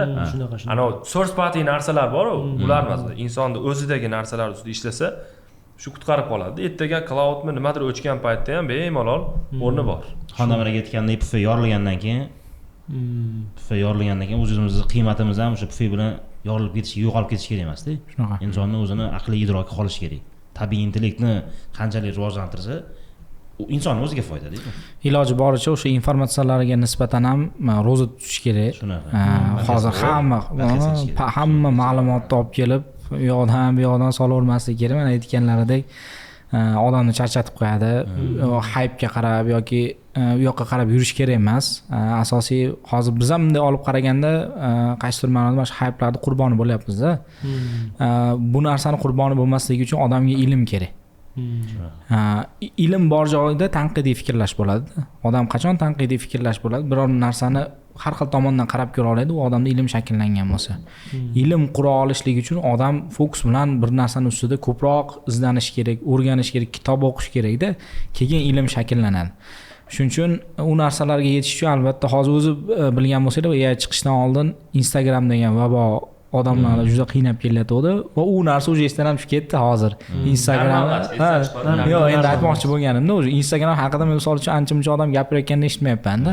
Instagram lekin o'zi eng katta berayotgan viruslardan bittasi. Ya'ni odamni fokusini olib, u narsani asosiy e'tiborini o'shanga tortib, vaqtini u ham manqurtlashtiryapti.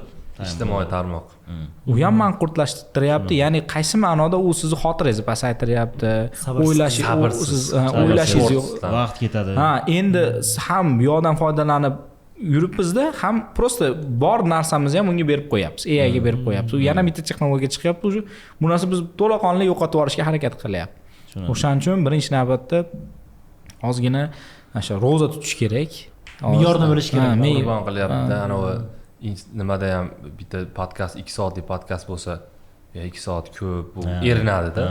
Lekin Instagram shunaqa sotganki, o'zi 1 minutlik narsa-yu, kichkina shorts deysiz, ularni ochgani qo'rqmaysiz, bitta ochib, bitta AZS chiqadi. Bittasi bo'lsa yana boshqasi chiqadi. Ko'rib turib 3 soat o'tib ketadi o'zi. O'zi 3 soat bo'lib ketadi, haligini tepaga anaqa scroll qilib o'tirasiz. Shunaqa sotishganda, shunaqa qilib zaharlayapti-da. Masalan, menda shunaqa bo'ladi, o'zim ishimiz Instagramga bog'liq, qanaqadir jihatdan Instagramni o'zimga qilmasam bo'lmaydi. Bir xil vaqtlar keladi, aytganingizdek, shunaqa bir vaqtim ketib qoladi, keyin birdan uni o'chiraman. Bezdirib oladi. Bezdirib o'chiraman-dagani keyin asta o'zimga nima edi bir time zaryadlab olaman. Keyin yana qanaqadir keladi, kimdir uстановка qiling deydi, nimadir qiling deydi, sizga nimadir yubordim deydi, majburan uстановка qilaman, keyin ketdi yana. Nimadir ulanib qoladi, ketadi, keyin ketaveradi. O'zingizga ketaverasiz.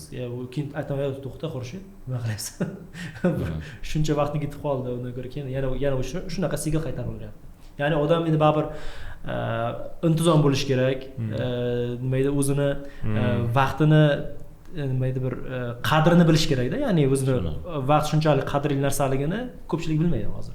Vaqtini, o'zini, misol uchun intellektini, salohiyatlarini, umumiy o'zini ko'nikmalarini vaqtida qadriga yetish kerak, bo'lmasa kech bo'ladi degan. Shunaqa. Kimdirlar bor, o'zini vaqtini sotib olishga harakat qiladi. Ana misol uchun biz o'zimiz doim noliymiz-u, ish bilan bo'lib nimagadir ulgura olmayapmiz degan holatda o'zi hayotimiz ish bilan o'tib ketyapti, nimadir o'rgana olmayapmiz, nimadir o'qiy olmayapmiz degan narsa ko'p bo'ladi, shaxsan o'tadi. Lekin kimdirlar bor, o'sha narsadan anaqa qilib, nima deydi? Asrab, avaylab, misol uchun aytaylik, o'sha pulidan ham qisib, ozgina to'plab o'zini vaqtini sotib olayotganlar ham bor-da. O'rtada bitta 2 oy dam oladi, ishxonada pul to'plab qo'ygan bo'ladi. Bitta 2 oy chiqadi-da, keyin ana o'zini vaqtini sotib olganini uchun nazarda tutadi. Keyin men yaqinda Germaniyada bo'ldim, bir o'qish bo'ldi, boshqa narsa bo'ldi, savdoga bordim. Borganda bizada vaqt eng qadrsiz narsaligini bildim-da. Endi yo'qda juda qadrlarkan vaqtini, o'z vaqtini. Bizada eng keraksiz narsalardan bittasi vaqt ekan. Bilasizmi o'zichi? Mana mitinglar, biz internationalda ishlaganmiz biz ham. O'zimizkilar bilan miting qilsam, gaplashsam, assalomu alaykum, bormisiz? Nimadirlar deb boshlaysiz-da, ana glavni to'piga kirib olguncha 15 minut. Lekin ana xalqarodagi hamkasblarimiz bilan ishlaydigan bo'lsak, hello, what's up? What's the problem deydi, sirasi. Shunaqa. Nima deydi? How are you? Desa, I'm okay. What's the problem? Bunday o'tdingiz.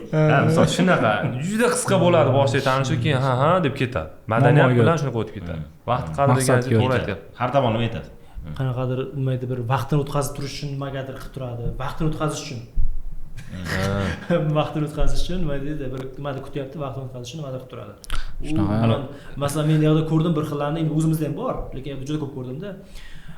Nimadir miting qilmoqchi bo'lsam, birdan Google kalendarni ochyapti, o'zim ko'rib turibman. qizil yotibdi hamma joy qizil yotibdi, ha mana bu yerda qanaqadir vaqtim bor ekan deydi, dagina bitta olatdan shuni ichidan bitta menga bir yarim soatlik slotini beradi menga, bilasizmi? Qip-qizil turibdi Google kalendari. Bizda menimcha o'zi deyarli ko'pchilik, masalan men sal shunga bir qobiliyat bo'ldi, endi hozir yana yo'qolib ketdi bu narsa. O'zimni boshida bir qanday o'zimni vaqtimni shunaqa qilib bir taqsimlab shunday narsalar yozaman deb ko'rdim, lekin baribir aura, baribir o'zingizni nima edi bir yoningizdagi odamlarga endi balki ketar ekansiz. Yana odamlar time management haqida gapirib yotibdi. Time management bo'yicha startap quraman, u qilaman. U kalendar ishlatmaydigan odamga nima kerak bor time management?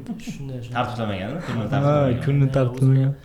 Shuning uchun vaqtni qadrini bilish kerak, vaqtni qadrlash kerak, vaqt juda qimmatligini o'zimman tushunish kerak masalan. Shunaqa endi ancha o'zi bilmayman, 1,5 soat vaqt oshib qoldi. Yaxshi tema haqida gaplashdik. Ya'ni buni nima deydi, bir asosiysi ishlatsin sun'iy intellektni.